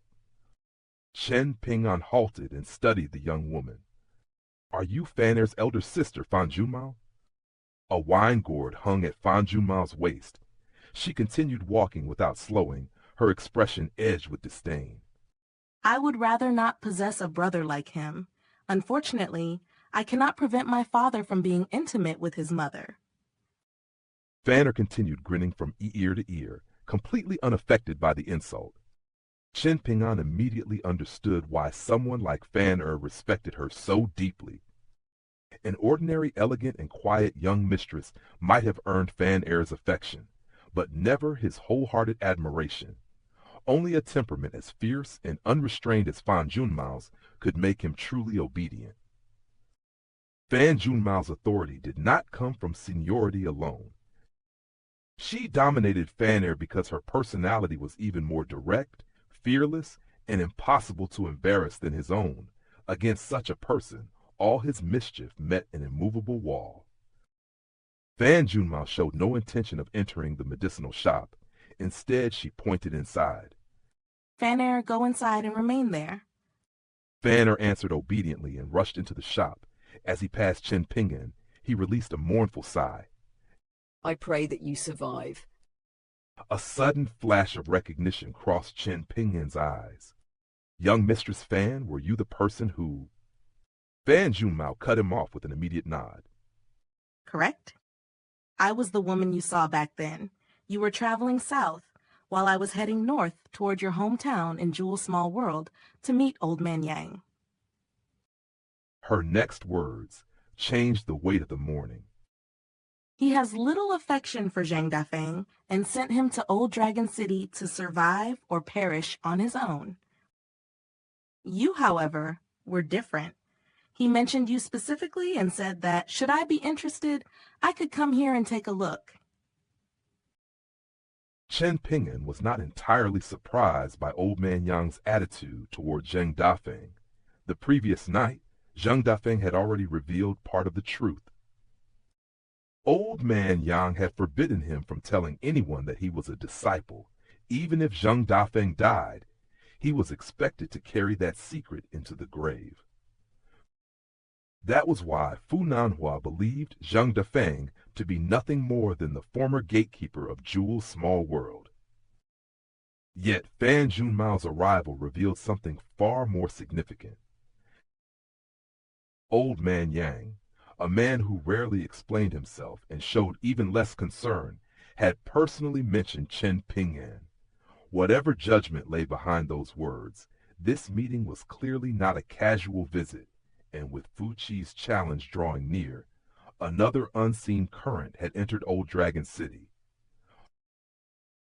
The alley outside the dust medicinal shop lay quiet beneath the afternoon light when Fan Junmao suddenly raised her voice, shattering the stillness with the casual authority of someone accustomed to having others obey. Throw me a chair, Fanner, and make sure it's a chair, not a stool. An answer came from inside the shop. Moments later, Fanner carried a chair to the entrance and tossed it across the alley without hesitation. Fan Junmao caught it smoothly, planted it beside the opposite wall, then leaned back on its two rear legs. As the chair swayed beneath her, she began speaking as lazily as though the deadly turmoil surrounding Old Dragon City were merely gossip shared over wine. Zheng Dafeng probably doesn't know that Fu Chi had no idea what Fu Donghai was planning. Fu Donghai is nothing more than a useless fool whose ambition is far greater than his ability. Fu Chi is different. He knows some of the hidden secrets of Jewel's Small World, which is why he once tried to win Zheng Dafeng over. He even visited him personally, accompanied by a long-legged woman named Fu Chenhua. Unfortunately for him, Zheng Dafeng refused. Fu Chi's original intention had not been hostility. He understood Zheng Dafeng's value and preferred distance over confrontation. Yet in the Jianghu, one fool's scheme can drag entire clans into a storm that no wise man can avoid. Even after being rejected, Fu Chi didn't want to offend Zheng Dafeng. He planned to leave him alone, but Fu Donghai had to devise that ridiculous plot, believing he had outsmarted everyone. Then that old maidservant from the Cloud Forest Jiang clan swept in to save Fu Donghai and became involved as well. What should have been a private conflict that Fuchi could settle behind closed doors suddenly became a matter concerning the Jiang clan's dignity. That left him no choice but to challenge Zheng Dafeng to a battle to the death on the dragon scaling platform. The marriage alliance between the Fu and Zhang clans had only just been established. If Fu Qi withdrew now, the world would not call it restraint. It would call it a public slap across the Zhang clan's face. This was no longer a contest decided by personal grudges. Clan reputation, political alliances, and the authority of Old Dragon City had all been bound to the same blade. Once dignity became the battlefield, reason was often the first casualty. Tell me, Chen Ping'an, if you were the patriarch of the Cloud Forest Jiang clan, what would you do? My descendants would have to learn to fend for themselves sooner or later. A person cannot abandon facts and principles merely because they feel offended. Fan Junmao stared at him. For several breaths, even someone as sharp-tongued as her was rendered speechless by the sheer simplicity of his answer. Then she pulled the wine gourd from her waist and shook her head in disbelief. Thank heavens I wasn't drinking just now. Otherwise, that answer would have made me choke to death. Chen Ping'an sat on the doorstep, unbothered by her mockery. Although Sun Jiashu and I have some personal disagreements, I still believe the Sun Clan conducts business better than any of Old Dragon City's other major clans. Fan Junmao raised her gourd and took a slow sip. A faint, dangerous smile appeared on her face. Oh, are you saying you dislike the way our Fan clan does business? The fact that the Fan clan raised Fan as its future heir proves that the clan possesses good traditions and sound values. However, there are too many powerful voices in the Fan clan's ancestral hall. When too many people reach for the same cooking pot, the meal is inevitably ruined. Fan father is the clan leader, yet he must consider everyone's interest before making a decision. That makes doing the right thing extremely difficult. There are probably many occasions when he knows a decision is wrong, but is still forced to make it. I'm not so foolish that I can't understand something that's simple. Even so, the Fan clan has severely mishandled the matter concerning Zheng Dafeng. If I ever conduct business with the Fan clan, I will only do so when Fan personally oversees the transaction. In contrast, if I deal with the Sun clan, I would feel more reassured if Sun Jiashu remained uninvolved. Chen Ping'an's judgment separated a clan's foundations from the failings of its current decision-makers. He trusted Fan character, distrusted the ancestral hall's compromises, and understood that a capable merchant like Sun Jiashu could still be dangerous when personal interests entered the bargain. Fan Junmao tilted her head, examining him as though seeing a different person from the mud-legged youth she had once heard about. You're not completely stupid after all. Why does Old Man Yang always say you aren't very bright? Chen Ping'an burst into laughter. I've been away from home for many years. Surely you didn't expect me to grow only in height and not in intelligence. You've become slightly more intelligent, but when it comes to truly important matters, you still aren't very smart. Chen Ping'an refused to be drawn into another round of verbal sparring. Can we discuss the actual business now? Fan Junmao's smile faded. The lazy air around her sharpened as she turned to the list Chen Ping'an had provided. I could tell from the list alone that your bonded item refinement is destined to fail. You are a complete novice, yet your ambition is loftier than the heavens. The water attribute bonded item you intend to refine must be of an extremely high caliber. Your refinement mantra is exceptional, and the cauldron you plan to use is no ordinary object either. Am I wrong? You aren't merely preparing yourself for failure. A failed bonded item refinement can leave lasting damage that follows you for the remainder of your cultivation path. A grim shadow crossed Chen Ping'an's face. A bonded item was not merely a weapon or treasure. It would become connected to the cultivator's foundation, fate, and future breakthroughs. The higher the intended quality, the more merciless the price of failure. Fan Junmao watched his expression and smiled, knowing that her warning had finally struck home. I know you're not easily persuaded once you've made a decision. This is only business. So whether you succeed or fail after buying from the Fan clan has nothing to do with me. Rest assured, I brought everything on your list.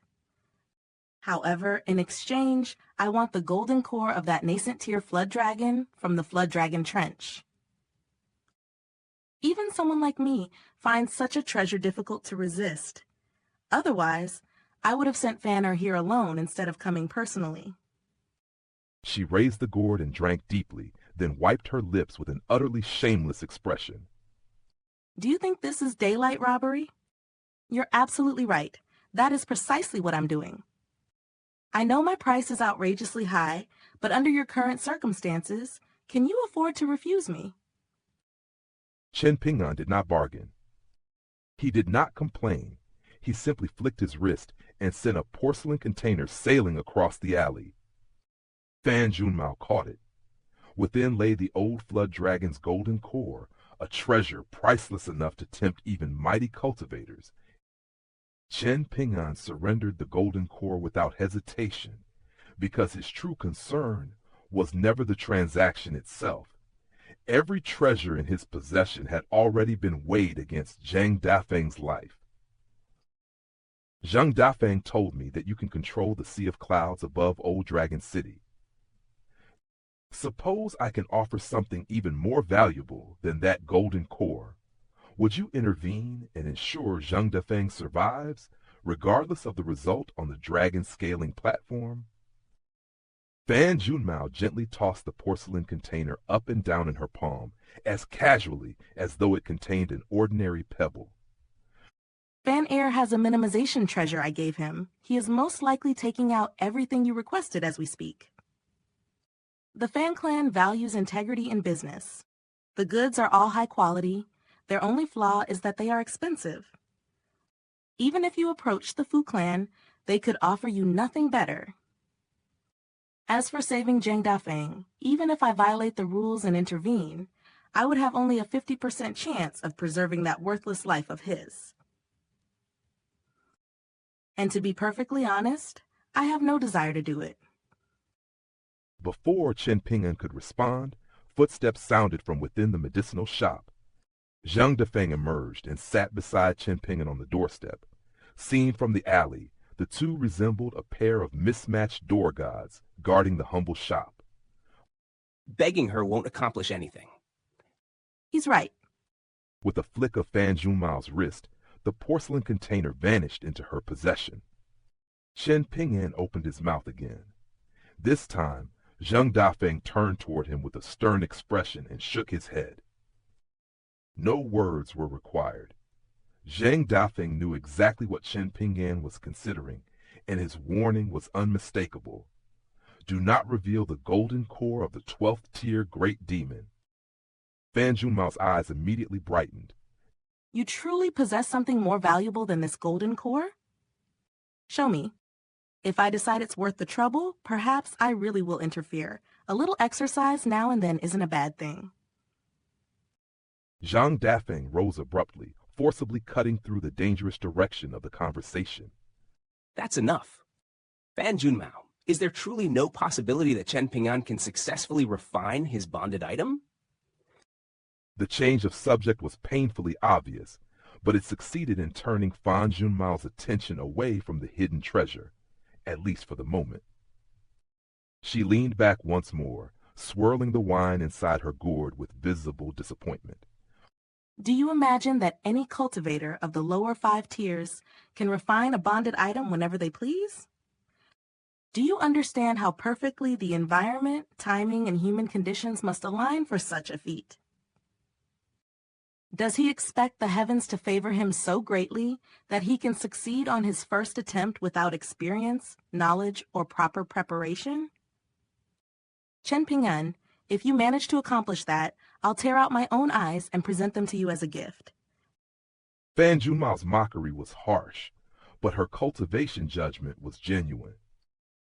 Chen Ping'an possessed precious materials and an extraordinary method, yet he lacked the experience needed to unite them. Great resources could increase the height of success, but they also deepened the abyss beneath failure. Zheng Dafeng turned toward Chen Ping'an. His face was grave, stripped of its usual vulgar humor. Don't do it, Chen Ping'an. Do you hear me? It was exceedingly rare for Zheng Dafeng to speak with such solemnity. Chen Ping'an studied him, then slowly nodded. Very well. I'll abandon the idea for now. I know better than anyone how poor my luck can be. Fan Junmao pushed herself upright and stretched, apparently satisfied that the matter had been settled. Good, I've said everything that needs saying. Fight well, Zheng Dafeng. I'll be watching from overhead, so make certain your death is heroic enough to entertain me. The solemn Zheng Dafeng vanished as quickly as he had appeared. He rubbed his hands together, and the familiar shameless smile returned to his face. Young Mistress Fan, what color dress will you wear while standing on the sea of clouds? That green dress is magnificent, but even perfection should change its style occasionally. Fan Junmao remained completely unmoved by his flattery. On that day, I'll stand above the dragon-scaling platform with nothing to distract your eyes from me. While you're staring, Fuqi will run you through with his sword and leave your defeated body beneath his feet. Then whatever remains of your heroic gaze can drift upward into the clouds, where I'll personally crush it. Can't you ever say something auspicious about me, young Mistress Fan? Fan Junmao burst into laughter and departed through the alley, her green dress soon vanishing beyond the distant corner. Zheng Dafeng waited until he was certain she had gone. Only then did the humor disappear from his face once more. Do not reveal that demon core unless there is absolutely no other choice. It doesn't matter whether you're facing Fuqi or someone from the Cloud Forest Zhang clan. Even an immortal tier cultivator could be tempted by a treasure of that magnitude. That object might save your life one day. If you give it to Fan Junmao, you won't receive anything of equal value. Even if she intervenes, she only has a 50% chance of saving me. And suppose she succeeds, do you think our troubles simply end there? Afterward, how will you and the others escape Old Dragon City? Zheng Dafeng saw farther than the battle itself. Saving one life on the platform would mean little if Chen Ping'an exposed a treasure that caused every major power in the city to hunt him afterward. Survival without an escape route was merely a slower death. Chen Ping'an suddenly smiled. I never wanted to become your Dao mentor. Zheng Dafeng rolled his eyes and dropped back onto the doorstep. You think I wanted you as my Dao mentor? How am I ever supposed to look Lier in the eye again? Chen Ping'an tucked his hands into his sleeves and gazed at the wall across the alley. But right now, I'm very happy to serve as your Dao guardian. Those words carried more weight than any treasure Chen Ping'an had offered. A Dao guardian did not merely provide protection. He stood beside another person's path when danger, karma, and death arrived together. A gleeful voice suddenly rang out from across the alley. Fan Junmao had reappeared on the chair without warning, smiling like a hunter who had finally heard prey moving in the grass. So you really possess an even more extraordinary demon core. Is it from an 11th tier great demon? No, it must be 12th tier. It must be the golden core of the great demon that wreaked havoc in the planchette writing sect of Parasol Leaf Continent. How did you obtain it? Zheng Dafeng's expression changed drastically. Do not even think about that beast core. I'm serious, Fan Junmao. Fan Junmao extended one finger and traced a slow circle through the air. Wisps of pale mist seeped from the wall behind her and gathered into a tiny cloud before her fingertip. She had prepared this hidden method in advance. Without it, She could never have heard the sincere words Zheng Dafeng had spoken after believing she was gone. Fan Junmao had not returned by coincidence. Her control over mist and clouds had turned the alley itself into an unseen listening chamber. Yet what truly caught her attention was not only the treasure, it was Zheng Dafeng's rare and absolute concern for Chen Ping'an. She looked at Chen Ping'an again, renewed intrigue shining within her eyes, then took another sip of wine. A 12th tier Great Demon's Golden Core can be refined in 3 ways: Advanced Refinement, Standard Refinement, and Basic Refinement. Advanced Refinement is no less difficult than refining a bonded item, so you shouldn't even consider it. Instead, give it to me. In return, I'll keep the sea of clouds above you under complete control. The Fu clan is merely a caretaker, permitted to borrow a fraction of the sea of clouds while I'm away. Now that I'm here, I can make it entirely inaccessible to them. Longing appeared in Fan Junmao's eyes. For the first time, her desire for the treasure was impossible to conceal. With that demon core, I could devour the water fortune from the seas surrounding all 3 sides of Old Dragon City. I would only need to choose an auspicious date, then the environment, timing, and human conditions would all be mine. Give me the core, and I'll guarantee a 50% chance that Zheng Dafeng survives. He is going to lose that worthless life anyway, so saving him once would hardly matter. For Fan Junmao, the demon core was more than wealth. Combined with the water fortune of Old Dragon City and the sea of clouds under her command, it could become the final condition for an immense cultivation opportunity. Her offer was greedy, but it was not empty. Chen Ping'an smiled rather than answering her proposal. What are the standard and basic refinement methods? Fan Junmao raised an eyebrow. Basic refinement is simple. Soak the demon core in wine for a period of time, then drink the wine. As for its exact effects, you'll discover them after you drink. Chen Ping'an nodded, as though she had merely answered an ordinary question. I understand. In that case, I'll choose standard refinement. Thank you for the information, young Mistress Fan. Fan Junmao's expression instantly darkened. Chen Ping'an had extracted valuable knowledge without yielding the treasure. His calm refusal transformed Fan Junmao's overwhelming bargaining position into frustration, a small victory won not with cultivation, but with restraint. Zheng Dafeng immediately rose as well, placing himself between Fan Junmao and Chen Ping'an. Fan Junmao, don't forget that I have a yin soul here. If you dare harm Chen Ping'an, I'll make certain your cultivation stagnates for at least a century. Fan Junmao glared at Chen Ping'an and paced back and forth through the alley, the wine gourd turning restlessly in her hand. At last, she stomped against the ground and shot skyward, piercing through the air before vanishing into the sea of clouds. High above Old Dragon City, her sleeves lashed through the mist. Clouds slammed against one another like waves colliding in a celestial ocean. Only after venting her fury did she collapse onto the cloud sea and stare bitterly into the heavens. If I could use that treasure to brew wine for basic refinement, I wouldn't need to worry about anything for the rest of my life. She wiped the corner of her mouth, then rolled across the sea of clouds in helpless frustration, a mighty expert reduced to misery by a treasure she could see but could not possess. Among cultivators, the greatest temptations were rarely objects one could never obtain. They were treasures resting only one decision away, close enough to inspire dreams and distant enough to torment the heart. Back in the alley, Zheng Dafeng wiped the sweat from his forehead and looked at the calm young man beside him. You certainly have courage. I'll give you that. Chen Ping'an's expression did not change. Look at my back.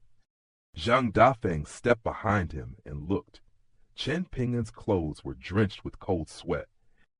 His composure had not come from fearlessness. Chen Ping'an had been terrified, but he refused to allow terror to decide which treasures he surrendered or which promises he abandoned. That distinction was the true measure of his courage. Zheng Dafeng returned to the doorstep with a grin and sighed. I never imagined that the annoying little boy from those days would grow into the man sitting here now. Neither did I. Chen Ping'an removed the sword-nurturing gourd from his waist and drank several small mouthfuls. After a short silence, he looked toward Zheng Dafeng with a faint smile. Have I changed for the better or for the worse? Zheng Dafeng genuinely considered the question. I believe it's a change for the better. He immediately slapped his own cheek and began grumbling. I've only spent one day around Peiqian and Julian, yet I've already learned how to flatter you from those two. Still muttering, Zheng Dafeng entered the medicinal shop's backyard and called Wei Xian and the others over to continue their sparring. This time, however, all four immediately sensed an immense pressure radiating from him. It no longer felt as though Zheng Dafeng intended to train them. It felt as though he needed four durable targets upon which to vent everything he could not strike in the outside world. The approaching death battle had already begun shaping every action inside the shop. Zheng Dafeng joked, sparred, and cursed as usual. But beneath those familiar habits stood a man preparing himself for the possibility that each ordinary moment might be his last. Not long afterward, Fan ran from the shop and sat beside Chen Ping'an with his usual broad smile. Everything you requested is inside. Chen Ping'an nodded. I don't think I'll refine a bonded item for now, but I do intend to refine something else. You should return before anyone sees you. Staying here too long could bring trouble to your clan. All right, I'll visit you another time. Fan departed without hesitation. He understood that remaining beside Chen Ping'an now was not merely an act of friendship. It could be interpreted as the Fan clan choosing a side. Chen Ping'an accompanied him to the alley entrance, where a horse-drawn carriage was waiting. The coach driver was Ma Ji, the Golden Courtier swordsman who had once served aboard the Fan clan's Osmanthus Island. For ordinary Qi refiners, reaching the cave abode tier at 60 was considered slow. Yet the path of a swordsman was different. Even 100-year-old cave abode tier swordsman could still be regarded as young. During Chen Ping'an's voyage aboard Osmanthus Island, Ma Ji had once revealed a rare trace of bitterness. He had complained that if the Fan clan devoted even half its wealth to supporting him wholeheartedly, he believed he could break through to the nascent tier. Ma Ji's frustration revealed the cruel reality behind cultivation. Talent opened the road, but resources determined how quickly one could travel it. Even a Golden Courtier swordsman could spend decades staring at a higher realm that wealth might have brought within reach. Chen Ping'an remained at the alley entrance and raised a hand in farewell. Ma Ji smiled, nodded, and drove the carriage away. That night, moonlight covered the rooftops of Old Dragon City like pale frost. Chen Ping'an lay alone atop the dust medicinal shop, holding a translucent jade tablet that shimmered beneath the moon. He stared at it absent-mindedly. Chen Ping'an possessed little immortal currency, but he was far from poor. The jade tablet was among his earliest valuable belongings, already in his possession before his journey to Great Sui Nation. After weighing everything, he chose not to refine the water seal. There were moments in life when a person had to advance despite knowing that danger waited ahead. Yet there were also moments when courage meant refusing a temptation, even when that temptation promised greater power. Chen Ping'an understood that the two choices were not contradictions. He placed the jade tablet upon his chest, folded both hands over it, and closed his eyes. He had already lent deep infatuation to Sui Yubian. Yet even if the sword were still in his hands, it would not be enough for what was coming. Lasting chi had been left behind in the lotus flower blessed land. Had it been with him, Chen Ping'an might have been able to use it in the approaching battle. If only someone could lend me a sword. That quiet wish carried ominous significance. Chen Ping'an had abandoned the risky refinement, but he had not abandoned the coming conflict. Without sufficient cultivation, he could only seek another path, and in the world of swordsmen, a borrowed blade could still decide life, death, and destiny.